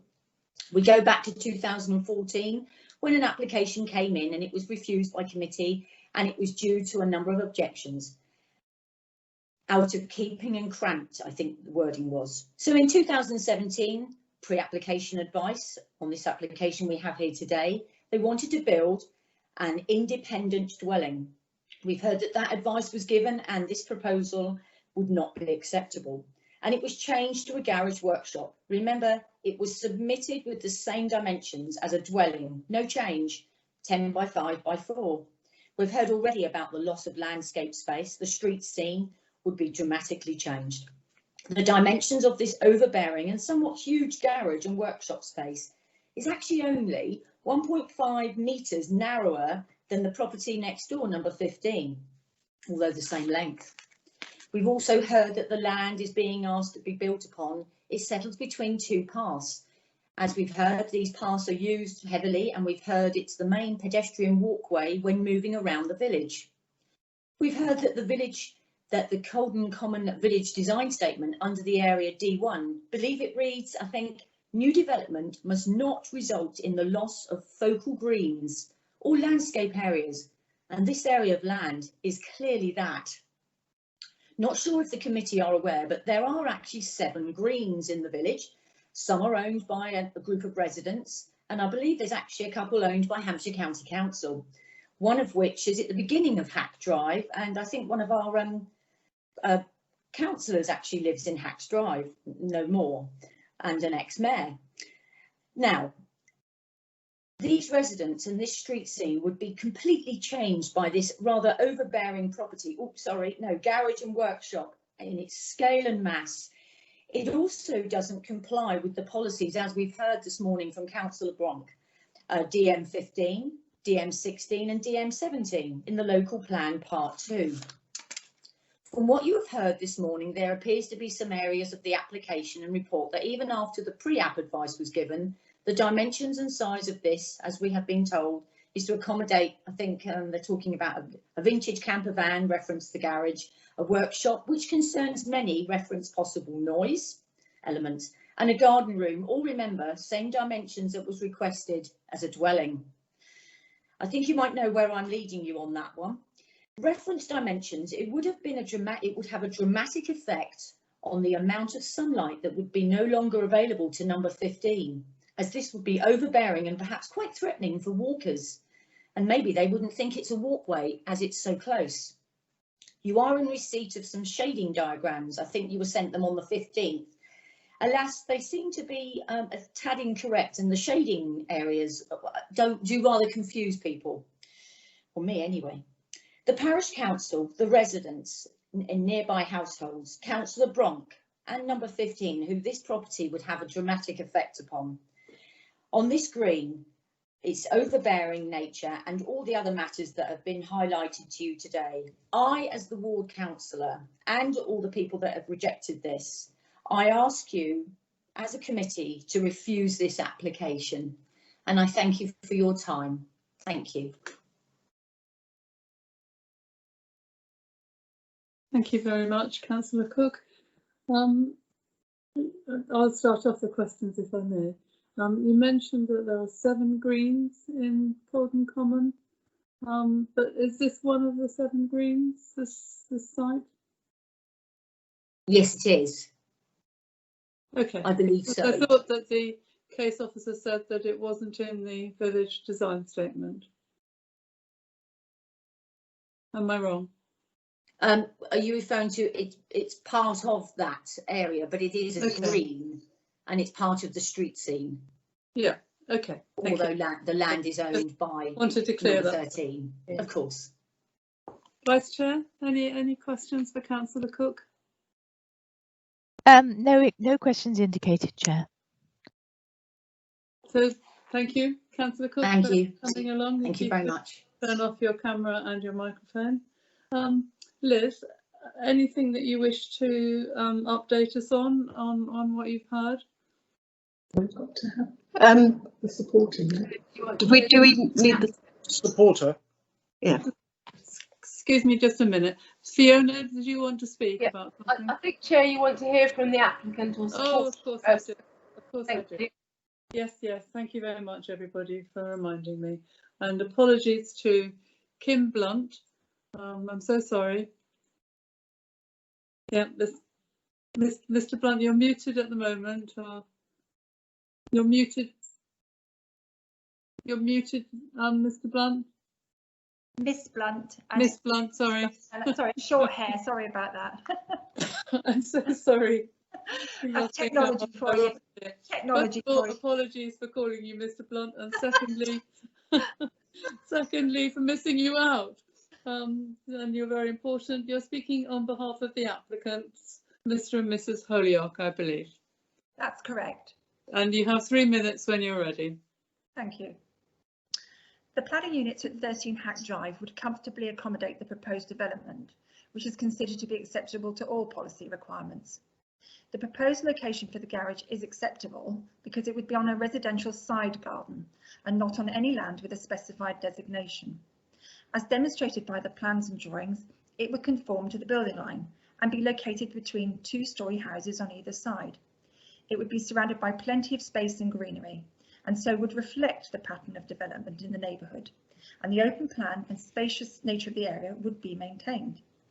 The design of the garage is acceptable because it would be subservient to and complement the appearance of the host dwelling, as well as other nearby properties, including at number 15 to the east. It would have a shallow pitched roof and be similar in scale to others in the neighbourhood. I should also mention that I'm advised that the garage, whilst it is 50 square metres, is less than the pre-application, which was, or the dwelling that was applied for, which was 60 square metres, so quite a bit of difference. It would reflect the range of construction materials found in the neighbourhood, which include timber weatherboard cladding and clay roof tiling. There would be no material impact to public views or to users of the footpaths, because the setback from these are within acceptable limits, and it would add to the interest and would not disrupt the corridor along them shown in Mrs. Marsden's presentation. No issues of public or highway safety have been raised by officers, who also confirmed that adequate parking and access serving the property would be retained. There would be no impact to residential amenity, because the separation distances with nearest neighbours are within acceptable limits. In addition, the east-facing openings would be fitted with obscured glazing. Screening in the intervening spaces is provided by the mature boundary planting to be retained, as well as the fencing enclosing neighbouring gardens, and so preventing any issues of overlooking. Moreover, the applicants have submitted shadow diagrams which, together with the separation distances, demonstrate there would be no harm to the amenity and outlook of the nearest residential neighbour at number 15 and other adjoining properties. In conclusion, the proposals would allow the applicants to accommodate their elderly relative in her later years. Storage of camper vans and motorhomes within attractive domestic outbuildings is generally preferable to the visual amenity of the street scene and public views, and the proposals will reduce visual clutter. It will allow the applicants and their family to make better use of the side garden and facilitate natural surveillance of the public footpath and continue to tidy up what was a dead space. Essentially, this is a single-storey building tucked between two-storey houses and with plenty of greenery and space in the surroundings. Whilst it will be apparent in the street scene in the immediate vicinity, it will add to the variety, animation and interest in the street scene, as do other similar-sized buildings in the area. Therefore, the development would be in keeping with and sympathetic to the street scene. There is therefore no conflict with local plan policy and the VDS, and the officer's recommendation to grant planning permission should be supported. Thank you. Thank you very much indeed. There probably might be some questions for you. I have one. Could you just tell me, who does the applicant own? I know there are 2 footpaths either side of this application site, so the newer one of the 2, the sort of 1960s one, does the applicant own that footpath? I don't believe so. I don't believe so. They own both plots of land, and it is all part of the same planning unit. Yes, yes, I understand that. Yes, thank you. Vice Chair, any questions for Miss Blunt? No other questions indicated, Chair. Oh, I beg your pardon, Councillor Reid. Councillor Reid. Thank you, Chairman. Just 2 questions, if I may. You say the garaging of a camper van.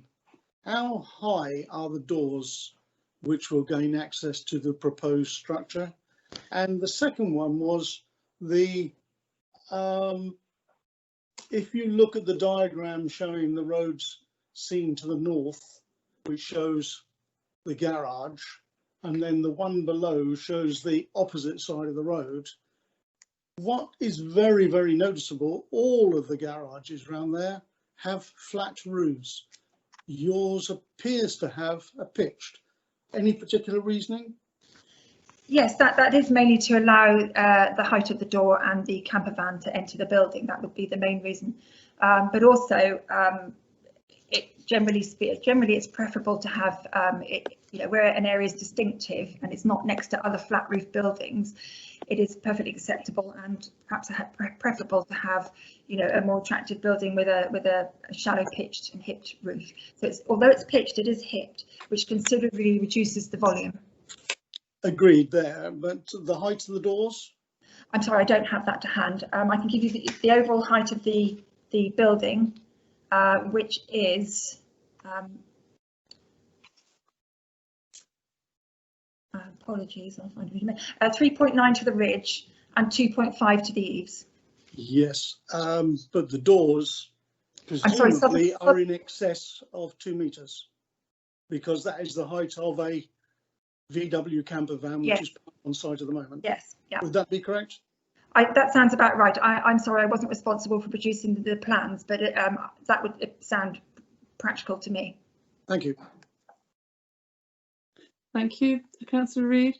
Vice Chair, any further questions? No further questions indicated, Chair. So thank you very much indeed, First Bump, for coming along today. If you could just turn off your mic and your camera, but we appreciate your contributions. Thank you. Thank you. So finally, we've got back to you, Liz. Sorry about before. And so anything you want to pick up on what you heard in the public speaking? Thank you, Chair. There was just one, I mean, I have heard what everyone said. I'd just like to clarify with Councillor Cook. She said the 2014 application was refused. I think it was actually permitted because that was for the extension. But other than that, just happy to take questions. Yes, I think possibly that was pre-application advice on putting. No, that was the 2017, but I think she referred to 2014 application. So anyway. I've got a question about, I'm still trying to sort out the ownerships. So the applicant obviously doesn't own the traditional footpath, and doesn't own the footpaths going the other side of the site either. Is that correct? I believe that the ancient footpath or right of way to the east of the site certainly isn't in the ownership of the applicant, and I don't believe the other footpath, which was set out as part of the overall development of the site, is in their ownership either, though the land itself is. It is an odd situation.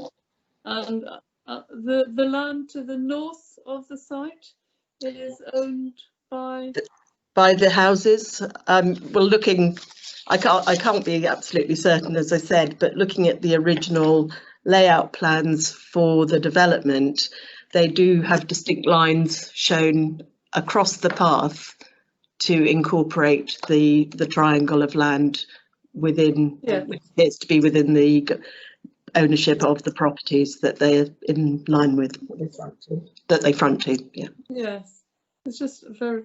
I wonder why the traditional footpath wasn't used, and then a footpath put across the Kiln Green ownership. But anyway, it's nothing to do with this application. And the permitted development rights have been removed in Colden Common? Yes, certainly on this development. That was an error that I made, not mentioning it. Vice Chair, any more questions? Are we into formal questions now on the whole report, Chair? No, I'm sorry. We are now into formal questions.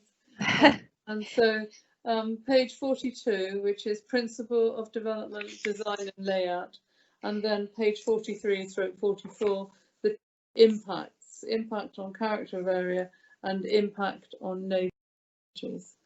We have two questions, Chair, from Councillor Laming and Councillor McLean. Thank you. Councillor Laming. Thank you, Chair. Liz, in common with a lot of other developments, this area would have had areas which were designated open space. I was wondering if you've done a check on that for this particular plot, because it looks that sort of area that they would have designated as an open space. Other people can own it, but it's still designated as open space, and we have a lot of those around my area. So we need to just answer that, if you could, please. Yes, I've looked at the original application for the site, and then I'm afraid it relates to the open space, or any open space to be dealt with by way of a landscape condition, and plans to be submitted as part of that. I've searched high and low. I cannot find any details that were submitted in respect of that landscape condition, so I cannot say whether or not this area was actually a formal open space. Yes, but wouldn't it have had something like a 106 agreement on it? This was in 1962. I have no idea. I've looked through as much as I can of the history of this estate, and I can't find any plan or reference to this area being allocated as open space. Thank you. Councillor McLean.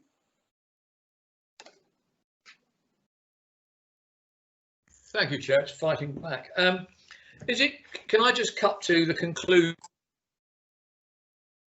I look at the actual conclusion. So, okay, Chair. Do you want to ask about the recommendation for? It's just I just wanted to, yeah. Where it says conclusion, page 40. Oh, conclusion in our papers. Sorry. Yes. Can we come to that in a minute? Or just go ahead as you're online. Go ahead. Okay. Thank you. It says the proposed garage building. It's sort of a garage building, but it's not just a garage building. We've been told it's an awful lot more than a garage building, which it doesn't seem to be in this conclusion. It says can be accommodated on site without significant or detrimental impact on the character and appearance of the surrounding area or the residential amenities of occupants of adjacent properties. Yeah. We've heard from people living next door to it, and we've also read the letters of objection that say there is a considerable detrimental effect on it. So I wonder, Liz, could you expand a little bit on why you don't think there is a detrimental aspect to this? Thank you, Liz, very much. Thank you, Chair. Thank you, Chair. This is the case officer's recommendation. It's the case officer's view.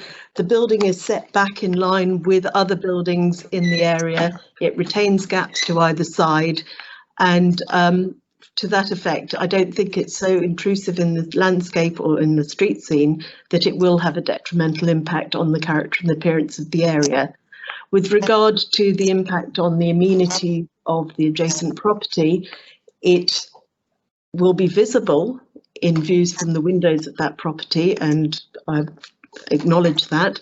However, I think the distances between them are such that it could not be said to cause a material impact on in being unduly obtrusive in the outlook from that property or not result in loss of light.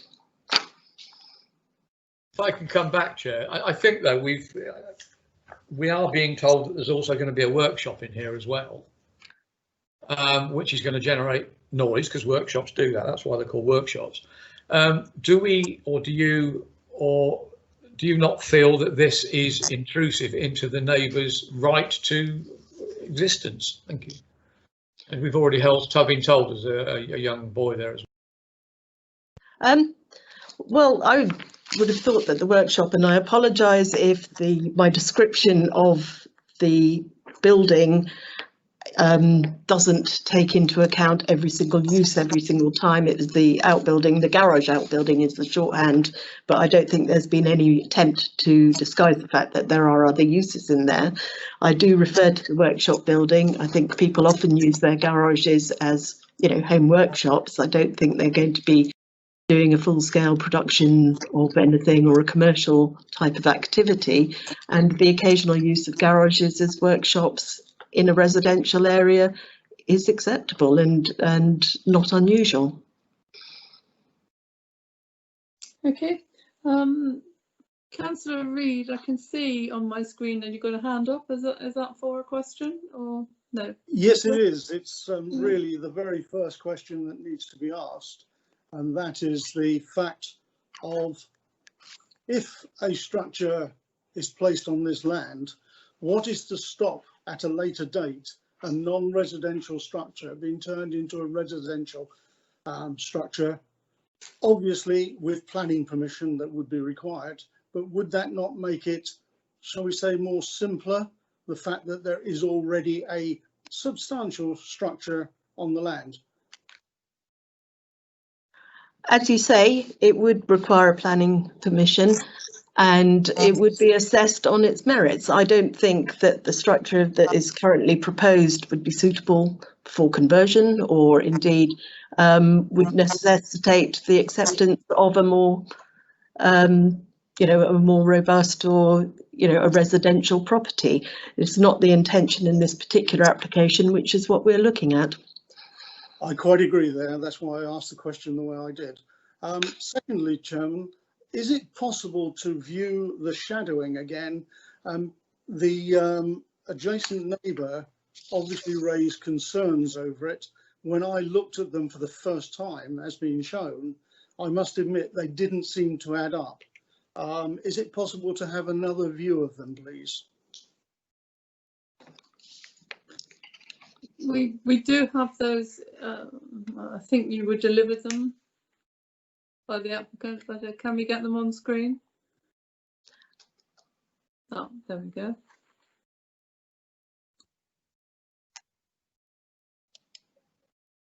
So for those listening, we're just putting back up again the presentation shadowing. Sorry? And now they've disappeared off our screens.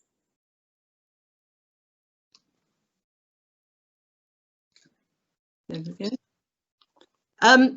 So the applicant provided some in a pack to yourselves. These ones, which were those ones, this is only a sample of them. I didn't include all of them because we could sit here and there were several more slides worth of screens. I'm not sure which ones that were referred to that didn't entirely tie up, but if there are discrepancies, then I'm happy for it to be pointed out to me. Yeah. Councillor Reid, do you want to comment on what you see? I just really need to view them because I need to see what the number 15 was saying, and it does look like there is a concern. But these did not appear in my pack that was delivered to me. Any shadowing at all. But not in the council pack. I believe No. that the applicant forwarded or sent out a pack to all members of the planning committee. They did, but they do not appear in my pack. So yes, they did. I'm looking at the pack now, but I have seen them. So were they sent out by email, members of the committee? Or I have seen them, so I wonder where I've seen them. Chair, may I assist? I think from my notes that the owner of number 15 referred to the slide taken on the photograph or the 2nd of July, I think she said, at 4:30 p.m. I don't know if that helps the case officer. And I have found them in my pack now. They have a little call that one thing saying F. Yeah. You've got the same pack. I obviously haven't got the same pack. No, obviously. no. So what are you concerned about? Well, I wanted to view them again because I felt that we seem to be very quick this morning. I just wanted to see the reactions and what Mrs. Bowden said about the shadowing rather sort of confirmed what I was already remembering. Yeah. Thank you. Well, Liz, you've seen them and you didn't think it raised any concerns?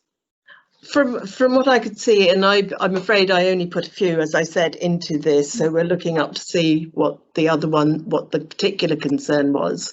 There was a slight increase that I could see in one of the one of the shading diagrams resulting from this building, but in the majority of them, it didn't. The position of the building didn't seem to make any difference to the shading that would reach those windows.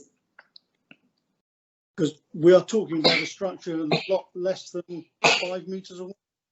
It's 3.9 metres tall. It has a completely pitched roof, so back to front and side to side, so fully hipped roof, which reaches a ridge height of 3.9 metres. The nearest point of that, the highest point of the roof is between, I think, about 7 metres from number 15. But 4 metres at the rear. That's what the dimensions tell me on the plan. That would be to the wall. I think I was talking about the pitch, which obviously is another 2.5 metres further away. Okay, thank you, Chair. Right. So, did you say, Liz? Sorry to hassle you. Did Sorry. you say that someone was looking back? Yes, Julie, have you got the one for 2nd of July?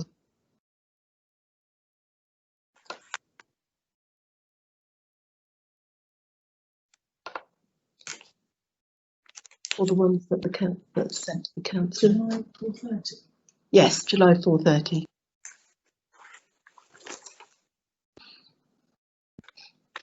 I don't have July in my pack. So.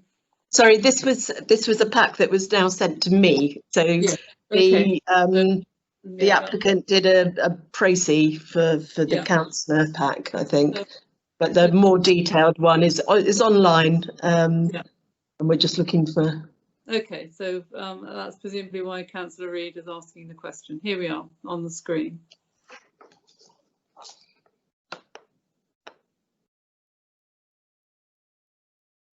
So I'm not aware. I'm not sure what the discrepancy is there.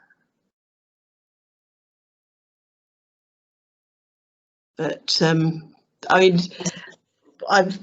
these were provided by the applicants, and the use of computer tools to provide this information is usually acceptable, though I can't obviously guarantee the veracity of them.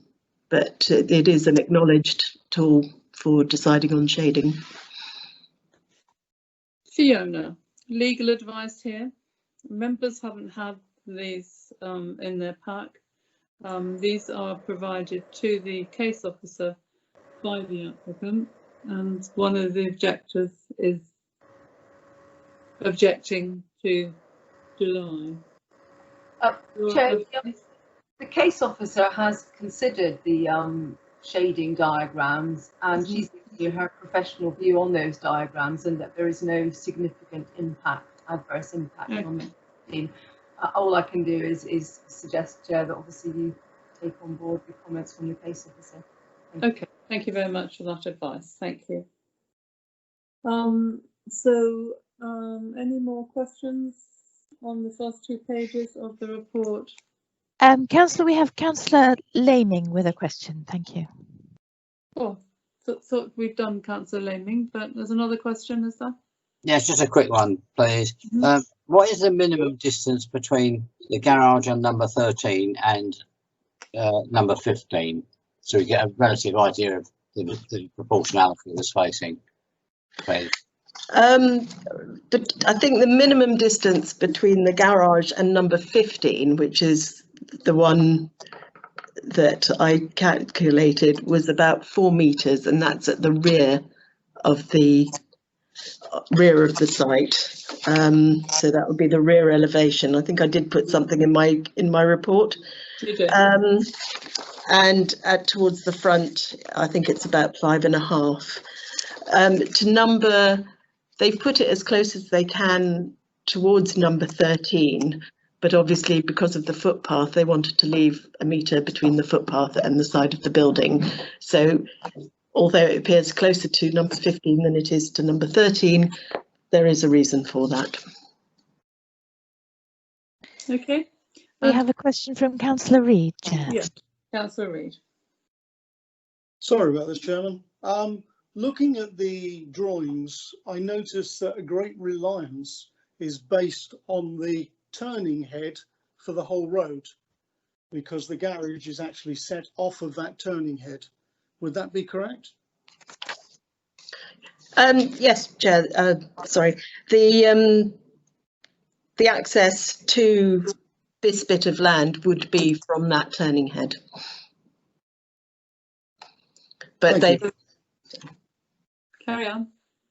Sorry, it's set well back from the turning head. It's about 5 metres or so.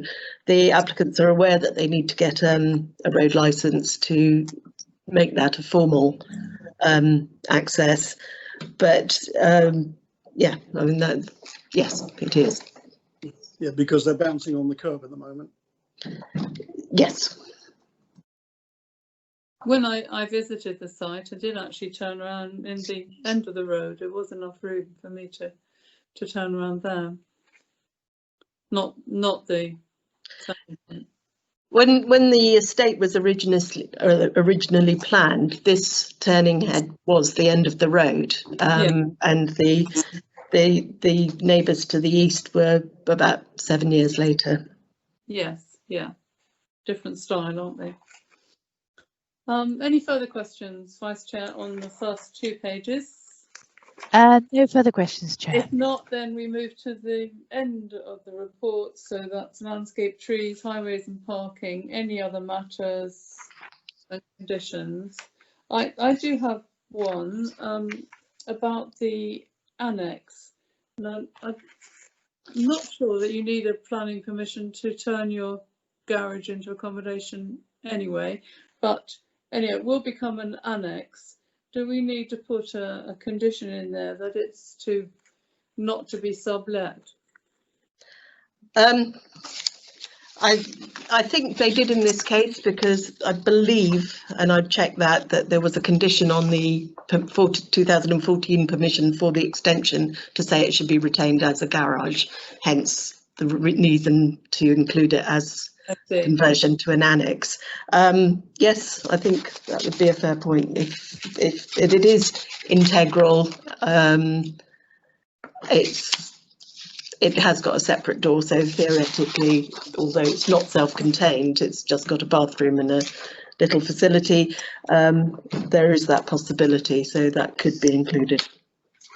And if we get to that point, we'll ask the committee whether they agree that condition. Vice Chair, any further? Councillor McLean, Chair. Councillor McLean. My question's just been answered. Thank you, Chair. Thank you. Is that it for questions?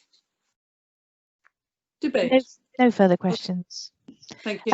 I'd like to contribute to debate, Chair, if I may, whilst everybody else. Vice Chairman. Thank you. Thank you, Chair. I have visited this site, and it's a very unusual situation with a footpath going through the land. Clearly, in the past, the area on the other side of the footpath from the house hasn't really been used as part of the garden. It's just been left to nature to take its course, and I believe in the last few years it's been opened up rather more.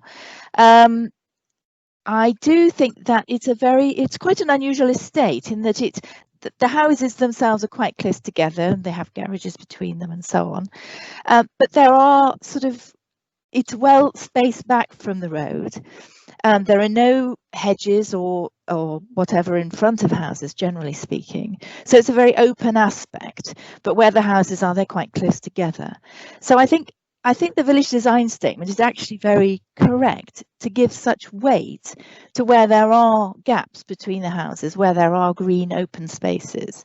And I think that it's important that we take notice of village design statements. I mean, an awful lot of work goes into them. I did consider whether or not a garage there would have an overbearing impact.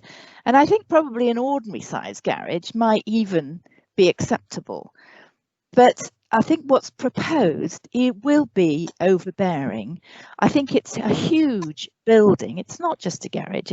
It's a very big garage with extra space at the back as well. I think it will make that footpath feel very much like it's in a corridor. And I do think that it's unwarranted in its size, and will have an overbearing and unreasonable impact on that previously open area in that estate. And as I said, I think those particular open areas are very important to the whole setup. So where people are not allowed to put garages, are not allowed to plant hedges or other front garden enclosures, shouldn't that then also include no huge garden structures like this garage? So I do think it's not only against the village design statement, but against the principle of the whole estate when it was first set up. I also have concerns about the wooden cladding proposed. It appears to me to be out of character. Most of the other buildings are London brick. So I would not go along with the recommendation to approve, I'm afraid, although I do think it's okay to turn the existing garage into an annex. I don't know if there's any way that we can approve one half of the application and not the other, but that is my view. Thank you very much. Councillor Reid. Thank you, Chairman. Yes, this is a two-part application in essence. Unfortunately, our overall responsibility is to look at the application as a single entity. We're not allowed to split. Only it would appear there are the appeals decisions that can split applications. We've got to vote on it as this particular application in front of us, which includes both parts. I can see no probable cause of concern from a garage becoming part of a residential property. A little bit concerned about the front door, but not overduly, because you've classified it as an annex, and so as an annex, I think the legislation there will take care of itself. The vocal greens, I think, are an essential part in this particular location, because as far as I can see from the landscaping that surrounds the area, it would appear to be an open plan development, which means that it's open plan. The fact that this was used, this particular site was used as a little bit of an amenity viewing area, I'm not saying they didn't have no rights of way across it, but as an amenity, it was essential to the whole area. The footpath, if I may suggest, Chair, or the footway, because it's a paved one, is in fact Hampshire County Council's responsibility, which is normal pay in any development. The footways are adopted by the Hampshire County Council along with the roadways. As I pointed out earlier with a question to the applicant's representative, the pitched roof of this particular application is very unlike the other garages in the area, which all have flat roofs. The overshadowing, I think there is a problem with the overshadowing, but not having time to look at it for any length of time to study it properly, I'm not able to confirm in one way or the other. I would like to congratulate the Parish Council for paying due diligence. I'm afraid I'm liable to go along with the Parish Council's thoughts, because I believe this is against DM 15, 16, 17 and also 6.4.13 of the local plan pointed out by Councillor Bronk. So my answer is I can unable to support the recommendation. Thank you. Vice Chair, any further debate? Yes, we have Councillor Laming and Councillor Clear. Thank you, Chair. Councillor Laming. Thank you. This is quite an interesting case, and I think that the open spaces that were designed into this estate are extremely important, because it gives the whole character I think by putting a building in this particular place, it is strange because the building is separated from the main house by a public footpath. It is also making the footpath the other side of the plot very, very tight and enclosed, and turning it into an alley as such. I think it also conflicts with the hammerhead turning circle, because you do need to have some form of turning, and I think the building is extremely large and overbearing, and it is not subservient to number 15, because it's closer to 15 than it is to the number 13, and it looks to become part of 15 from a visual point of view. And I think that Councillor Reid is right in his summation of the areas of DM 15, 16 and 17 that which we've got to take into account. So I'm afraid I cannot support this application at all. Thank you. Councillor Clear. Thank you, Chair. Well, I'm going to be slightly different on this one. Having visited it, and yes, it is, I'm not peculiar, but I had to give it a lot of time and thought, and I looked all around the area. There is actually another garage in Hack Drive with a pitch roof, if you looked, and some properties have been extended a lot in Hack Drive. We're going on about the village design statement. That's lovely. Well done, Parish Council. But is this particular plot of land, piece of land, mentioned in the VDS? Has it been given a special designation? I don't know. I don't think so. The piece of land in question for the garage is owned by the applicant. We know that. And may I also come to the footpath? The position of the building, to me, in relation to the footpath, I feel does not impact on anyone actually using that footpath. I'm sorry, but I don't. And to be honest with you, I don't really have many reasons as to refuse this one, none at all really. And it would be visible, and you go on about noise from a workshop. You should sit here someday, especially on a weekend when people open up their garage doors and there's noise. One of them mentioned residential in the future. That's not for us to consider here today. And I think if you see condition 3, that actually covers that possibility. So, Chair, ladies and gentlemen, I approve this application. Thank you. Vice Chair, any further contributions? No further contributions, Chair. Yeah, I would like to say a few words. We obviously went to look at the site, and it is the most unusual site because it has footpaths either side of it, as we've all seen, and but it belongs to number 13, and I do think that you have the right to use your own land in the way that you want to.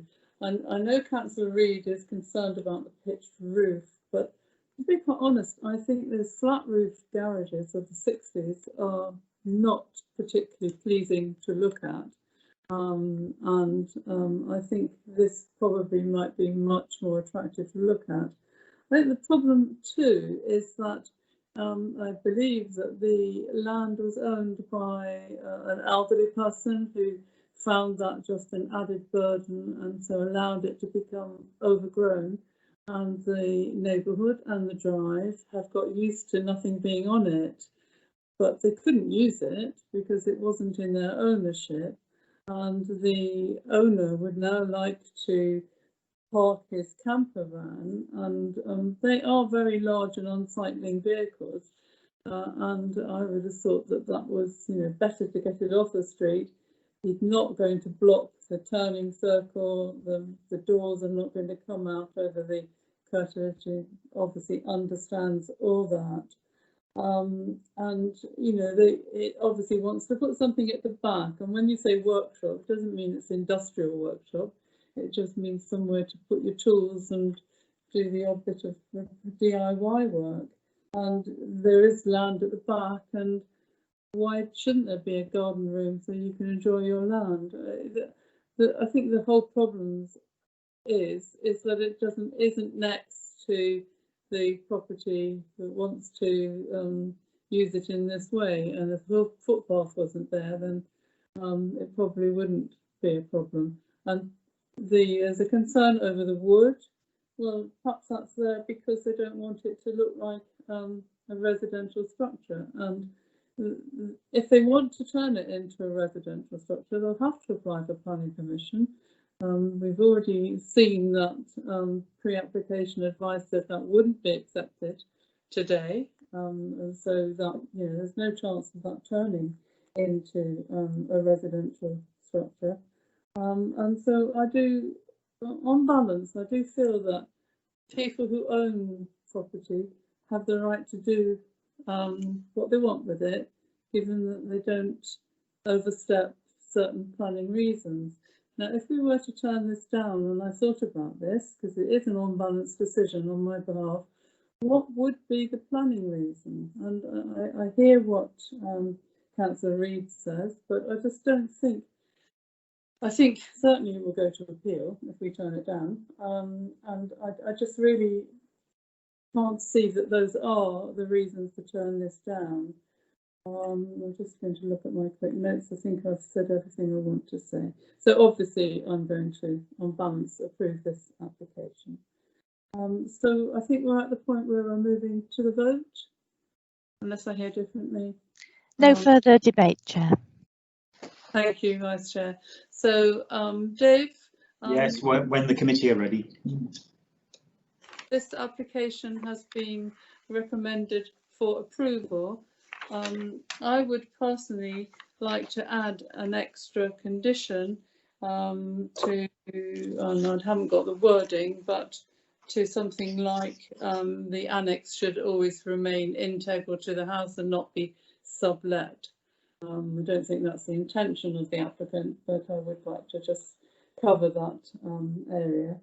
I don't know how I should proceed on this. Do I do that before the vote or after the vote? Fiona? Chair, I think if you're going to propose a condition such as that, you should have it proposed and seconded just before the vote. Okay, so I'm proposing it and I need a seconder, is that what you're saying? I will, Chair. I will. Councillor Okay. Clear. And then we'll have, shall we vote on that? That if this is approved, and it might not be, that is an extra condition that will go in. Yes, that's right, Chair. Is the committee agreeable to that? Agreed. Agreed. Agreed. Okay, I think I. Yes. Agreed. So we will now move to the vote on the whole application, which has been recommended for approval. And Dave, over to you to do the roll call. Yes, thank you. Councillor Clear. For. Councillor Evans. For. Councillor Gordon-Smith. I'm against. Councillor Laming. Against. Councillor McLean. Against. Councillor Reid. Against. Councillor Raffel. Against. And Councillor Rutter. Against. So thank you, Chair. That's 2 in favour and 6 against. So that application has been refused. We need to come up with reasons for refusal. Councillor Reid did have a little list of policies, 15, 16, 17, and I didn't write down the local plan. 6.4.13 of the local plan, part 2. Local plan, part 2, 6.413. Julie?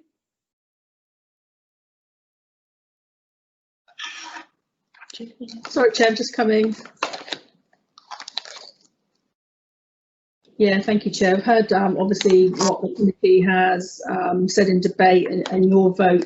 I think it sounds to me that your reasons for refusal would be along the lines of, I just did take a few notes with me, perhaps something along the lines that the proposed outbuilding would by reason of its size, design and prominent location on attractive open site result in an incongruous form of development, be out of keeping with and detrimental to the character and appearance of the surrounding area, and it's therefore contrary to your policies DM15 and DM16, and also the Colden Common Village Design Statement. And Chair, that I wouldn't recommend you go further and add on DM17, because I don't think it doesn't. We struggle to substantiate reasons for refusal on the points, the bullet points in there, and I don't think we need to specifically refer to paragraph 4.13, the local plan, because DM15 is the policy that text supports. So when your officers are defending a reason for refusal, we can introduce those policies on the back of that DM15. So, and I also, Chair, I mean, obviously I'd want to take advice from the committee, but I didn't really hear that members felt it had an overbearing impact to the neighbour, and I don't think, your officer advice would be very difficult to substantiate a reason for refusal on that basis, Chair. So I think, based on what I've heard, the reason for refusal that I've slightly drafted would be the one I'd recommend to you. Thank you. Could I just query the village design statement one that you told us? You did mention the village design statement, didn't you? Well, I did hear what that members was saying, that they commended the parish council for having their village design statement and that they felt it was contrary to that, Chair. So yeah, I did suggest we could add that. I think in terms of a reason for refusal, it is a 2012 village design statement, so it's a little bit old. But I know the parish are working and they're virtually there with their new draft, and we can pull those matters into any appeal. So I don't feel too concerned about that, Chair. It's sort of secondary to the primary policies DM15 and 16. Okay, it's just that this particular site is not mentioned in the village design statement, so I felt a bit nervous about that being a reason, but you're comfortable with that? Yeah, Chairman, because it talks about character of the area, landscaped open spaces, whilst I don't think this is a designated open space, it talks about those open characters areas. So I think, that will supplement the primary reason for refusal. Thank you very much. So those are the officer's suggestions, and I see that Councillor Reid, do you want to come back in? Yeah, Chairman, it's just to say that on Julie's microphone, I seem to be getting a lot of feedback. Yes, there is. Yes. Yeah. We can hear you, but yeah, there is. Sorry, Chair, I'm on the microphone in the St Giles room rather than my own, so I think it must be a feedback here. Yeah. We'll look at that in the break. Yeah. So, members, you've heard the suggestions for reasons for refusal. Are you happy with those as reasons for refusal? Yes, Chair. Agreed. Agreed. Yes, agreed. So, agreed. We don't need to vote on that, do we, Fiona? Or do we? Fiona, do we need to vote on that? Chair, I think there was a very clear indication from a majority of members that those reasons are accepted. I didn't hear any dissent, but that's okay. So that application is refused for the reasons as set out, which include DM1516, the village design statement. That is the end of the morning session up to the break. We'll take a break now, and then we've got one more application, Jubilee Cottage, and then I'm going to take the appeals, hopefully appeals decision before lunch. So it's 11:48. So, oh dear. So we'll start again at, what would quarter of an hour be on from that? Chair. 10 past. Start again at 12:10. Okay. Thank you. That's a 20 minutes. Councillor Bell. Present. And Councillor Rutter. Present. Yes, thank you, Chair. To confirm that all members are back in the meeting when you're ready to start. Yeah. Well, it says 12:09. I can start though, really, because we're all here, aren't we? So. Yes, you are, and the public are in the meeting as well. And the officers are there too, are they? Yes, Chair. Yeah, good. So, agenda item 9. This number 20/00902/FUL, construction of 3 dwellings and provision of car parking for properties fronting Winchester Road. And there was in our update sheet, there is a change to the parking spaces. And this is land to the rear of Jubilee Cottage, Winchester Road, Waltham Chase. The case officer is Rose Lister. Good morning, Rose. Good morning, Chair. And when you're ready, is it Rose or Julie that's presenting this? It's Rose, is it? Yes, Chair. Yes, yes. Good. So when you're ready, Rose, we're looking forward to hearing your presentation. Thank you, Chair. Here we have the red line plan. You can see here we have Winchester Road. Sorry, it's a bit. Let's get this one. Winchester Road running down here, and to the north we have Brooklyn Close. The settlement boundary runs just to the south of site along here, and then up to the west.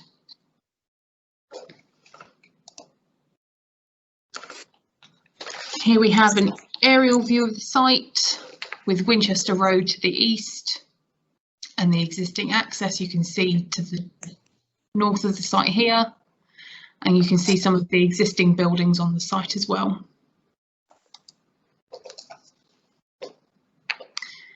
Here at the top we have the proposed plans and elevations for the proposed garages. At the bottom we have the site plan showing the layout and some additional planting that's been suggested. We have 6 parking spaces to serve the terraces that face Winchester Road. These are the terraces, and here is the proposed parking. To serve the semi-detached units, we have 2 parking spaces here and 2 here, and then to the rear of the site to serve plot 3, the detached dwelling, we've got 3 parking spaces here. So there are 13 parking spaces in total. There is a lay-by here adjacent to plot 3 as well of the access to allow passing vehicles, but could also be used for visitor parking. Here we have the proposed plans and elevations for plots 1 and 2. These are 3-bed dwellings, which would comply with policy CP2. And here we have the plans and elevations for plot 3, which is a 4-bed dwelling.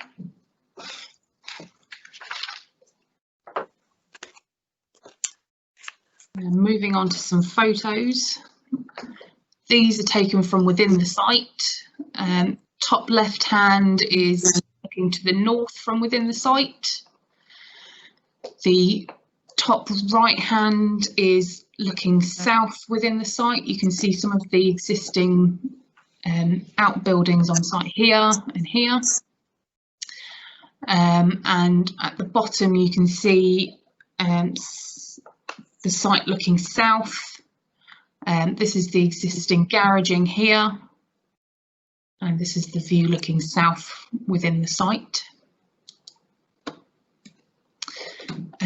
Here we have some photos of the neighbouring properties. To the top left hand is the property to the north, which is on the other side of the access track. These are the properties on the top left hand side, top right hand side, sorry, to the west. Again, to the bottom left hand corner is one of the properties to the west, and bottom right hand corner is the view from back of the site towards the existing terraces to the east. And finally, some views of the access. So the top left hand is the existing garage building and a view of the access towards Winchester Road. Top right hand is the view from the access of Winchester Road looking south.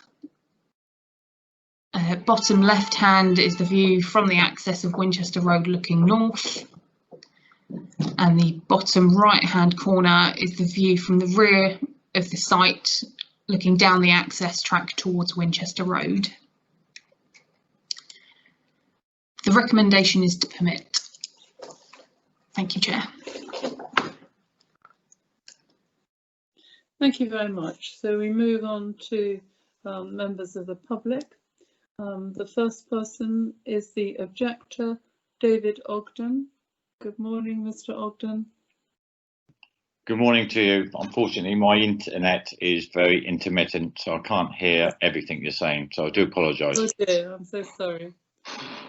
Anyway, I suppose it's very important that we hear you and we can hear you. Oh, that's good. When you're ready, you have 3 minutes. Okay, thank you very much. My name's David Ogden. I live at Bramleys. I've got to say that this is an overdevelopment of the site.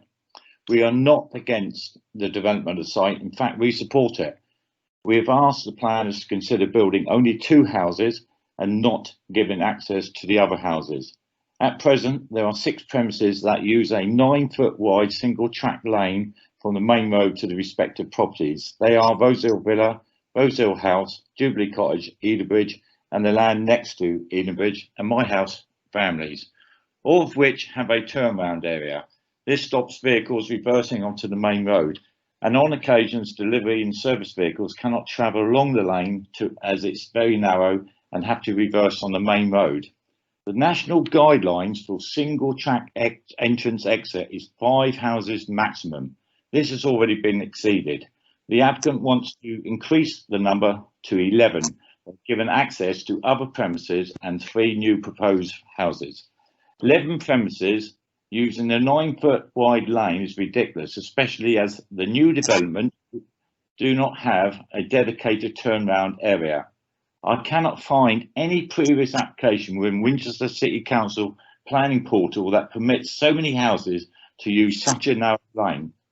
There is no provision for pavements and no consideration for pedestrians. The other significant issue is that the applicants do not own the lane, only the entrance, and they have not got permission to use it. The required ownership certificate has not been served. Hence, no mention has been made to the reconstruction of the track to convert it from solid concrete to a permeable surface. No adequate sweep path for vehicles entering or exiting the car park area, which has now been reduced from 8 spaces to 6. This would have created a sheer drop between the lane and the next door neighbour's property. There have been changes recently to improve sightlines, and they are an improvement, but this is due to the neighbour removing a fence and hedge. The entrance dimensions are a figment of someone's imagination. There is still no way that 2 vehicles can pass at the entrance. The drawings and dimensions submitted by the applicant include the land owned by next door neighbour, who doesn't give permission. The dimensions given give a presumption that the vehicles can turn 90 degrees when entering the lane, not taking into any realistic lead into the area. The passing place near the 4-bedroom house is just a glorified parking additional area for that house. National regulations for access for 5-engine emergency services set out a minimum road width of 12 feet curb to curb, a turnaround space, and also vehicle access for pump appliances to be within 45 metres of every point within the single family houses. This cannot be achieved. Hence, I asked the committee to actually reject this on the basis that it's an overdevelopment and it's quite a dangerous development if you take into all the things that I've just mentioned. I'm quite happy to ask questions, or you, if you want to. Thank you. Thank you. We heard you perfectly. So we heard everything that you wanted to tell us, and there may be questions for you. I'll just ask the Vice Chair if anyone has put that indication on chat. No questions indicated, Chair.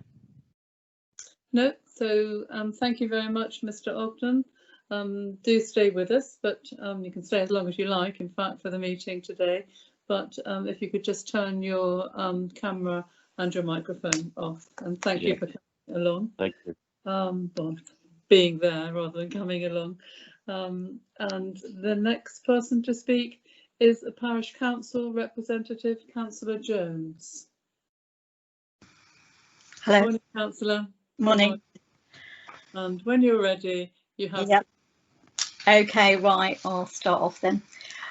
In the Winchester Local Plan 1 and 2, Waltham Chase Ward was allocated 250 houses to be built from 2011 until 2031. From 1st of April 11 until 1st of April 20, a total of 264 houses have been built in the ward and another 16 have been approved. WC1 Morgan's Yard, which is opposite this development, is yet to be built. Winchester City Council approved an increase in house capacity from 60 to 100 for this site, and when this is built, providing there is no other applications, 380 houses would have been built. There's been no increase in infrastructure, schools, doctor's surgery, dentists, public transport, water supply, sewerage and upgrade in electricity supply. This has resulted in numerous power cuts and sewage leaks. Quite frankly, our parish is full. Shedfield Parish Council continue to object to this application as it stands, in that it is considered the construction of 3 dwellings would be overdevelopment of the site. We would suggest that 2 suitably sized and sensitively positioned dwellings would be more acceptable. The council has concerns regarding the entrance and access, including for deliveries. The application for Edinburgh at the end of the track has yet to be determined and is likely to affect this application. The access was widened in the revised application. If the hedge is removed, there will be a substantial drop in levels. Ownership of the hedge has yet to be determined and arrangements for sewage disposal is currently under the driveway. This is not appropriate and an alternative should be sought. Incorporating an appropriate turning area in the plans remains to be addressed. A suitable and adequate area for the collection of all refuse bins must be provided. Due to the likelihood of flooding, paved areas should be permeable. A biodiversity study should be conducted and a bat survey was conducted for Edinburgh and should also be requested for this neighbouring development. It is difficult to comment further on this application until 19-01714 full for Edinburgh has been finalised. We ask that this is refused. Thank you very much. Okay. I have a question for you. Okay. You mentioned refuse bins. What is the current arrangement, do you know, for the refuse bins of the properties that are there that have been approved? Do they all have to come out to Winchester Road? Yes. Mm-hmm. Yes, the refuse lorry wouldn't be able to go up there. Yeah, thank you very much. Thank you. Vice Chair, any more questions for Councillor Jones? No questions indicated, Chair. No, so thank you very much, Councillor Thank Jones, you. and your contribution. And if you could just turn your camera and your mic off, that would be great.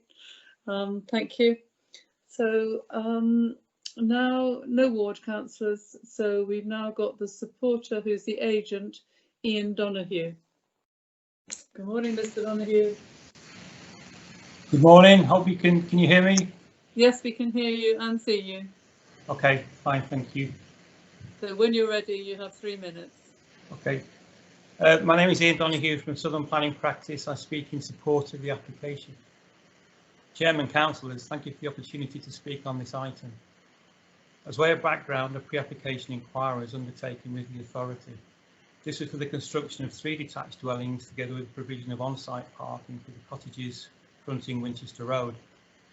With the pre-application inquiry, the officer considered that the development was acceptable in principle, though identified 3 areas that needed to be considered as part of any future application. These were access, design and density.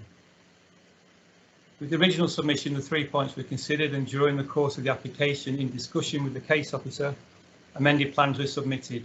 The amendments related to the provision of a wider access incorporating part of the garden of Jubilee Cottage, the provision of bin stores for the 3 new dwellings, and at the request of the urban design officer, a revised layout for the dwellings which now detail 1 detached and a pair of semis. Also the provision of landscaping scheme. The applicant has also consulted the residents of the cottages and the 2 properties to the rear on the proposed schemes. This has resulted in changes to the size of the retained gardens for the cottages on Winchester Road and the reinstatement of a private access. With these changes, there are now no objections from any of the consultees, and the office is recommending that permission is granted. In terms of the objectors and the Parish Council objections, I have the following comments. With the widened access, there are now no objections from highways. The hedge along the northern boundary of the access road, which is in the ownership of the applicant, will not be removed. The bin storage area for the existing properties will not be changed. Drainage is to be agreed by condition, and the road is in the ownership of the applicant.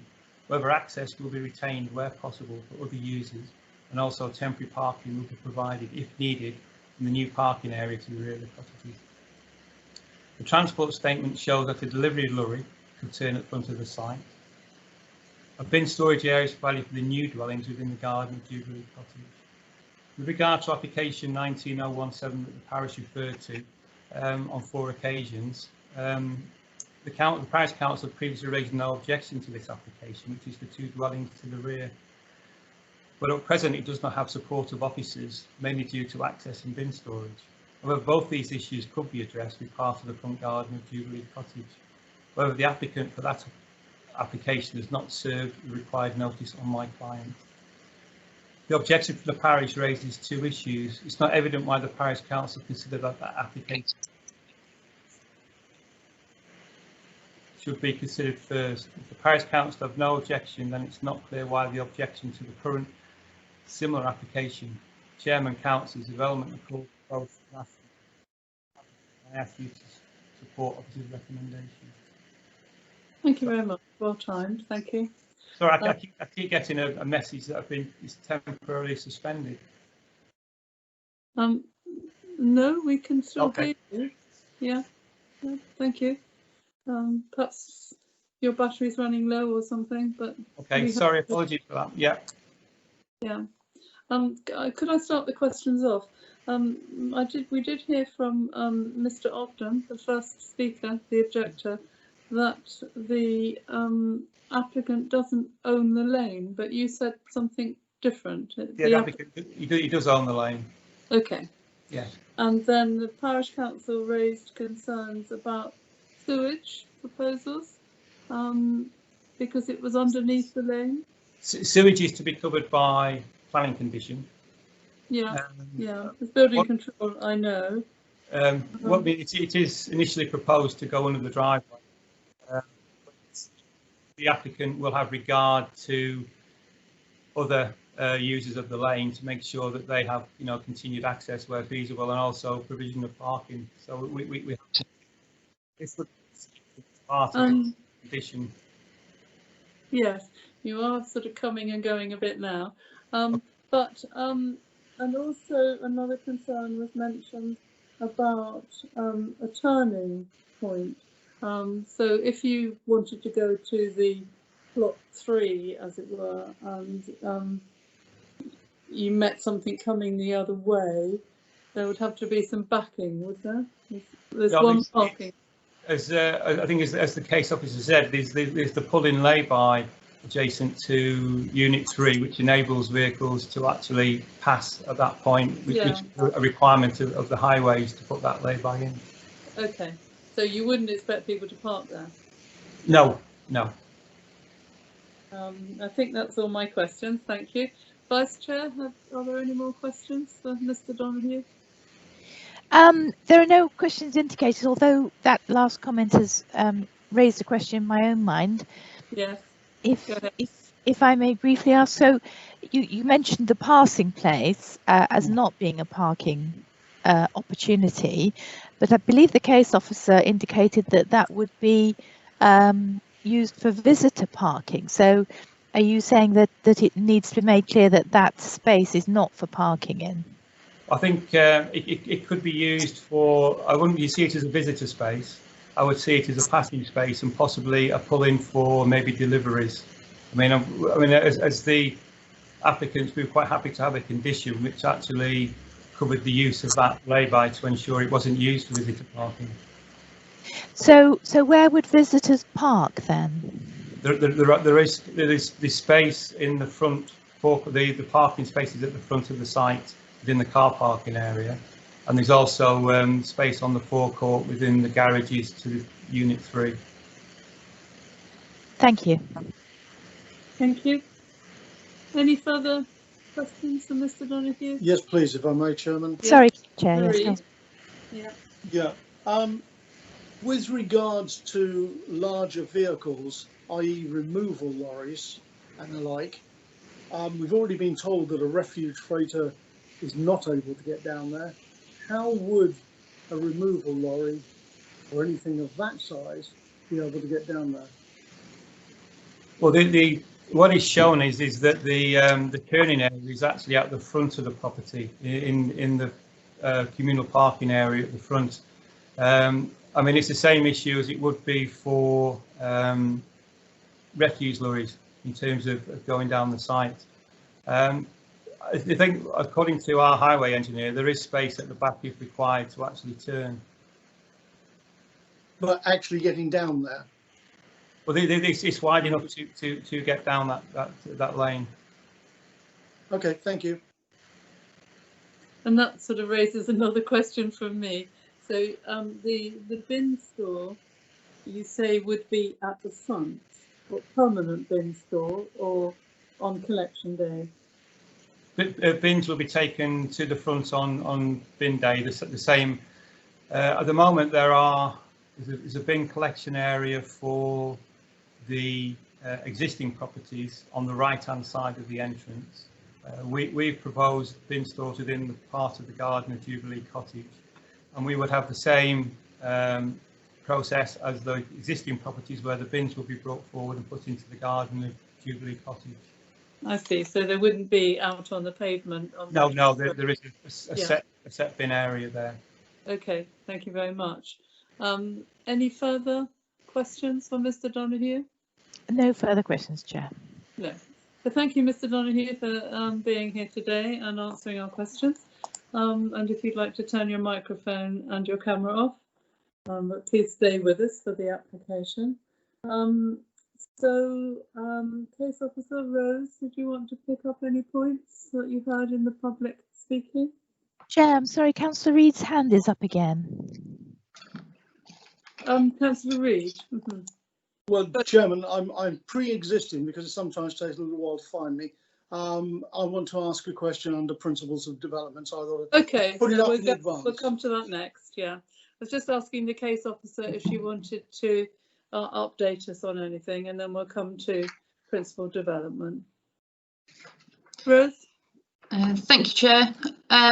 In regard to the ownership of the land, I haven't received any evidence of who owns the land, therefore I've taken it from the applicant that he does own the land, and no further action was required in that regard. Article 7. Thank you. And there is an Article 7 certificate as well. Yeah, and Fiona, that would be a civil matter anyway, wouldn't it? Well, ownership is important insofar as the correct ownership certificate has to be supplied, but obviously based on what the applicant has said and confirmed that the applicant owns the land, there isn't an issue. Okay, thank you. So we come now to members' questions, it's just a 3-page report, but we could go down to the end of impact on neighbouring properties. So principal development, impact on the character of the area and impact on neighbouring properties. And we'll start off with Councillor Reid. Do you have a question? Thank you, Chair. It's just a clarification, if I may. If a community has already reached its development target, what is the legal status as no further additional infrastructure is planned with this particular development? Thank you, Chair. In this case, I believe we have allocated sites that help us meet our 5-year land supply. We call sites like this windfall sites, so it doesn't necessarily mean that development is automatically refused due to an additional site coming up. for things like drainage and highways, it's considered to be either Hampshire Highways or Southern Water, depending on what water provider. They need to make sure that they have enough capacity for things like additional sewage, highways traffic. Hampshire also have a responsibility to make sure that there's enough education facilities and GP facilities to serve the area. So it would be a larger county-wide decision to improve such things. Chairman, if I Is might there still money attached to this? Councillor Reid and then Julie. Councillor Reid, what was the question? Sorry, Julie. Is there any SIL money attached to this? i.e. I'm thinking of the parish councils who wishes obviously to increase its yeah. Chairman, I expect we don't have the fine detail of the SIL at this stage. Certainly all new residential development is still liable unless the applicant claims an exemption, and that would be if it were for a south build or for affordable housing. I don't know if any such exemption has been claimed, but I would suspect if this is developed as a developable site, then there would be a SIL amount liable, and as you said, a portion of that would go to the parish council, but we're not certain on that because we don't know that detail and it's not a requirement at this stage of the application process. So sorry if I sound a bit vague there. The other thing I just wanted to help out with on Councillor Reid's question, and obviously a question that was raised by the parish council, because obviously they've had sites allocated for development in the development plan where they are the principle of housing development and an allocated number, which obviously has slightly increased, is permitted. But what I'd also say is this is within a policy boundary where the principle of additional infill is acceptable and it's considered to be a sustainable settlement. So therefore, you know, it should help the sort of vitality of that settlement, Chair, and that's why there's no upper limit in this area. It's just back to the usual planning considerations that Rose has gone through in her report. Thank you, Chair. Councillor Reid, are you happy with that? Thank you, Julie. Thank you, Julie. Yeah. At what point do the SIL normally kick in? Chairman, again, I think it's a very, I'm going to say, paperwork bureaucratic process with SIL, and there are various stages. When we issue a decision, there is paperwork that goes out with that to let the applicant know that it's a SIL liable development. It then asks who will take liability, and then there are various stages. But you know, once we get past that and we know that, we will know who is taking the SIL liability, whether there's going to be an exemption claimed, and then the SIL is payable on commencement of development, I believe. I suppose, Julie, what's interesting to the committee is to know when those sums are agreed. So whether that could be a separate paper in the future of, would that be inconvenient for you to let us know? Chairman, I think the spending of SIL, whilst SIL is payable on commencement of development, so it's linked to planning in that way. In fact, how it is spent on infrastructure is handled by Cabinet, and there are reports to Cabinet on the SIL income that comes in and how that's dispersed. I think what Councillor Reid was asking was how much was it going to? Sorry, Chairman, that wasn't was that right, Councillor Reid? No, that wasn't the case at all. Okay. If SIL money is going to be added to it, I think one must look at, or must be concerned about, when the SIL money or when SIL is being applied for. Obviously, parish councils, if they accept this type of development, then they're not sure how they're going to be able to provide additional facilities and with what monies. That was my only sole reason as to where the SIL actually comes from and at what time. Yeah. Thank you. Julie, you've answered that, haven't you? Thank you, Chair. Yes. Okay.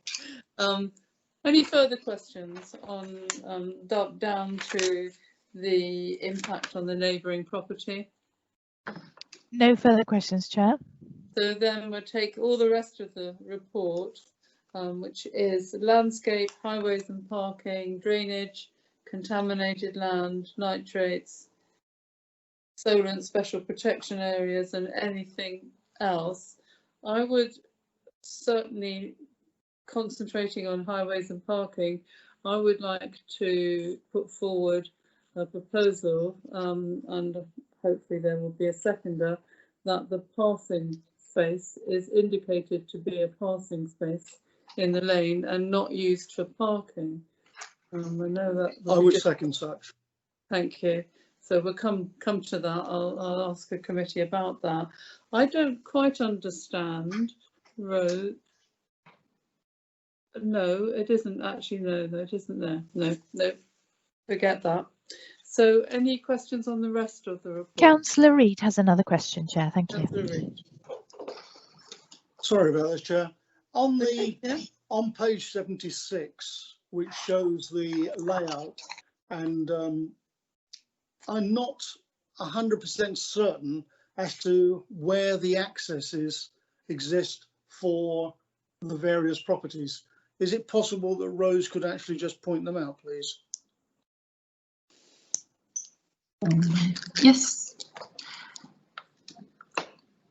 Just bring it up for you, Councillor. So we have the main access from Winchester Road here. The parking area would be here. The main entranceway for the 3 properties would be from this way. So you'd walk from your parking space either through your land to the front door, and the front door is, excuse me, on this side for the detached dwelling. So you could come from the parking space through your land into your property here. Does that answer your question, Councillor? It does. The access to the 3rd property, vehicular-wise, is presumably the full length of the lane, bearing left and left again into the property. Would that be correct? So for the comes final down the drive to the. So you come down here to the rear, and this is their parking area. Yeah, and they come in where it says G5 in that area.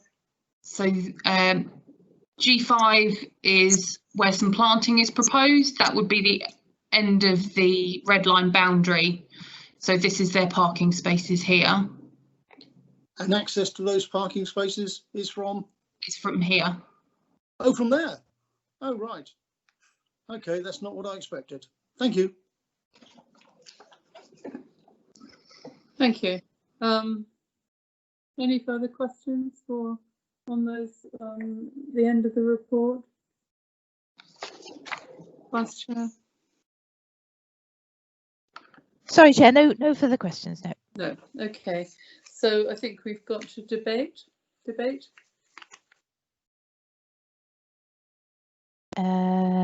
No debate, Chair.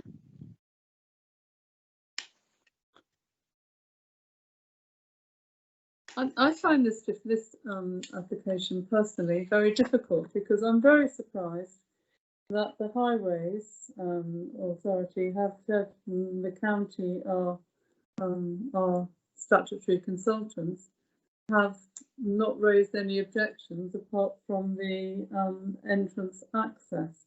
Because I do feel, and I do sympathise with the objectors that we've heard today, that this is overdevelopment, because there are just so many houses down what seems to be a narrowish lane. The fire service do have very long hoses, as I myself live in a development where the fire engine can't get down, but it was passed because they've got long hoses that can still reach properties. So I'm not concerned over that aspect, but I'm concerned over cars meeting, and I can't see with the number of people who are living off that lane how that clashes won't occur. So I would like to propose, as I've already said, the passing space should be marked off as not a parking area, but I would have objected to it, but as the Highways, the County Council haven't objected, I can't see another planning reason to object to it. But I do sympathise with the Parish Council when they had in Local Plan Part 2 or one, and then where they were in 2, allotted 250 houses, and now they've got 264 with another 100 coming in at Morgan's Yard and the possibility of 380, because Waltham Chase is not that sustainable a location. You know, it does have a few shops, but you know, I never thought Waltham Chase should have had 250 to start with, because it's the same as Wickham, which is much more sustainable. But anyway, I look forward to hearing my colleagues speak. I can't see a planning reason to refuse it, but it does seem very cramped to me. Any other comments? Councillor McLean has a contribution to make, Chair, and Councillor Reid. Thank you. Councillor McLean. Thank you, Chair. It's just looking at applications that have come before us in the past where access like this are very, very narrow, and I can think of 2 off Rareridge Lane in Bishop's Waltham where exactly the same questions were asked and both were granted planning permission. So I don't see there's a planning reason there to turn down this application. Thank you. Councillor Reid. Thank you, Chairman. Likewise, I can't find a planning reason. I do have some concerns with regard to civil payment and the parish council being able to support additional residences.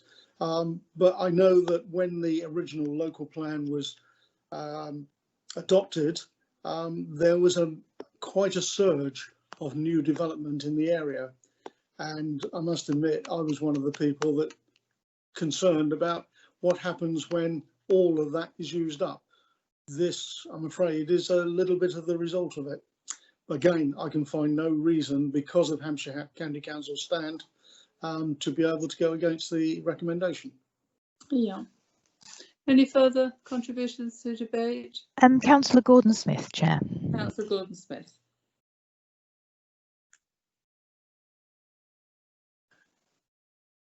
Councillor Gordon-Smith. Yeah, sorry. Yeah, I mean, when you see the existing site use at the moment, it's really a mess. So a housing development seems quite a sensible choice, but they certainly seem to have rather crammed them in. And as everybody has said, access is not good, but Hampshire are happy with it. They seem to be happy with lots of rather strange things.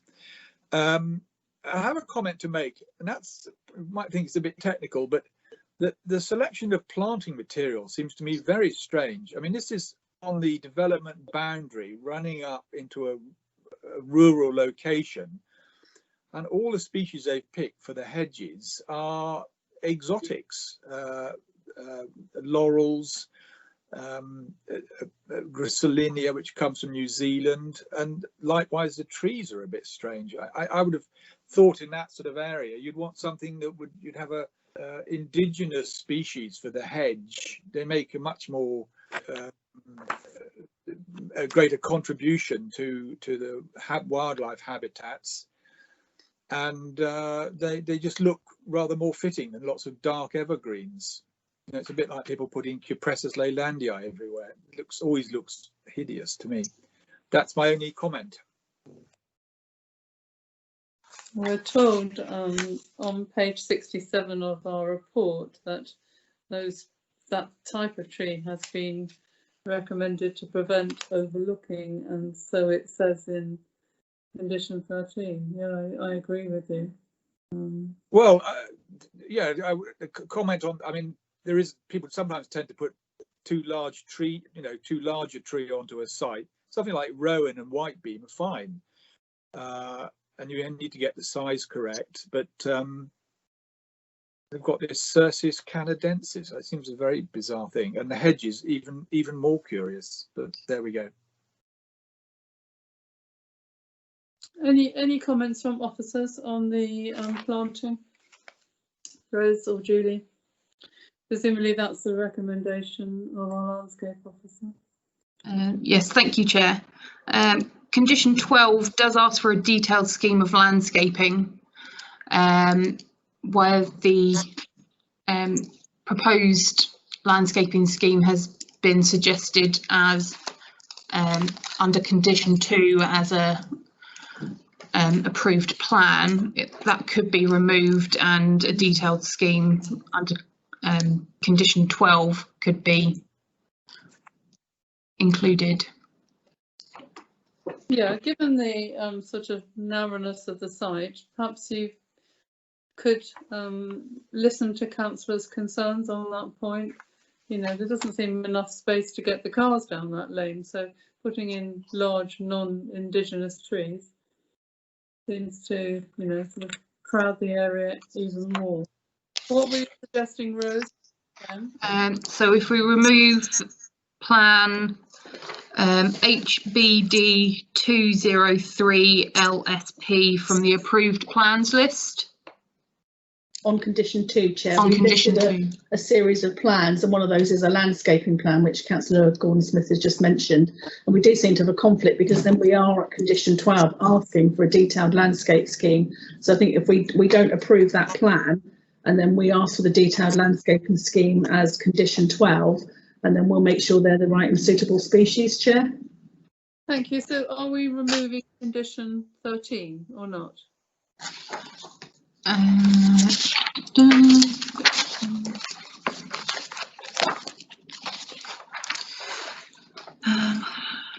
So we're, condition 12, we're asking for a detailed scheme where you could discuss what you've heard as councillors. So condition 13. So for condition 13, what I would suggest is removing the phrase as shown on plan HB 203 LSP, just removing that section of that condition, which is on the second line of the paragraph. So that way it would remain that a largest type of tree is planted between the dwellings to maintain screening between the dwellings. Yeah, okay. So, councillors, are you happy with that? Well, you've just heard that they're going to take on board the concerns over the type of tree, and on removing the plan HBD 203 as in condition 13, but still recommending larger trees to provide privacy between those 3 plots. Agreed. Agreed. Right, and then I've a suggestion, and I haven't got the form of words, but I'm sure the officers can, over marking off the passing space in the lane to just be a passing space. And I think Councillor Reid indicated he was happy to second that. So subject to Julie coming up with a form of words, or Rose, is that agreed? Agreed. Agreed. Agreed. So this application has been recommended for approval. So if you'd like to indicate whether you're for, against or abstaining, and Dave will do the roll call. Yes, thank you, Chair. Councillor Clear. For. Councillor Evans. For. Councillor Gordon-Smith. I'm for. Councillor Laming. For. Councillor McLean. For. Councillor Reid. For. Councillor Raphael. For. And Councillor Rutter. For. That's all 8 members to approve, Chair. Thank you. So that application has been approved. Thank you. So we move on to the last item of the morning, which is the update on the planning appeals. There are only 5 of them. And I'll ask Julie first of all if there's any, are there any lessons that the committee needs to learn from inspectors' decisions? Thank you, Chair. Sorry, I hadn't quite, I'm still on the last item, sorry. Sorry. That's okay. I think I think, you know, when we brought the last appeal summary to you, Chair, I think what's happened is we have had a slowdown of appeals during the COVID pandemic, and so the number of appeals in each quarter are just starting to go up now. We are seeing more appeal decisions coming through, and obviously that will catch up with you in the next couple of quarter reporting. What we had here was 5 decisions. 3 allowed and 2 dismissed, so 60-40. But obviously what we do is we look at that over a rolling 2-year period. And I'm sorry I don't have that figure for you today, but I certainly can give you that. I think obviously we were disappointed to have a partial award of costs against the council on item 2, which was the side road scheme. And I think what was interesting there, if my memory serves me correctly, that was about trying to retain smaller dwellings. And not having and requiring the garages to be retained for garaging, and the inspector didn't agree with that and felt we were being wholly unreasonable and made an award of costs against that basis, Chair. So I think that's something obviously we've discussed probably at length at this committee. So I think that's something interesting. You know, we'll have to watch that, and obviously we can. I think what will be beneficial for us, and we're already in transfers, is to look at our policies as we go forward for a new local plan. We know that might not be quite the same as our current framework, and that's something we'll have to consider. But obviously that housing mix and how you secure that is something I think, you know, will be an interesting challenge going forward. But I don't think there was anything else significant, Chair, that I wanted to raise. I'm happy to answer any questions. Are there any questions? Comments? If I may. Councillor McLean. Thanks, Chair. Where are we? Number 3. Conversion of timber framed agricultural building to form one single private dwelling. Is there sort of an MTRA4 connotation in this one? So I see the appeal was allowed. Chairman, no, because it was a prior notification application, which I appreciate you don't have the appeal, but I can tell that just from the case number, which has got PNA COU on the end. So it was a prior notification where I think we didn't believe it met the regulations. Actually, Rose was the case officer. I don't know if I can dump you in it, Rose, and see if it's one you recall, which was the stables at Scythia's Lane, Durley. Oh, yes. In that case, we refused it due to concerns over the impact of the farm if a dwelling was to be introduced to the site. The appeals officer didn't agree with us, the planning inspectorate didn't agree with us on that account and chose to grant the appeal. Any further comments? No. This is very difficult to judge trends on just 5 applications, but it is interesting to have the update, so thank you very much. And Vice Chair, there were no further contributions, were there? No, nothing else indicated, Chair. So that brings us to the end of the morning session. Could we just turn the recording off a minute? So we will start again at 2 o'clock if anyone's listening to the broadcast. Could I just have confirmation that we've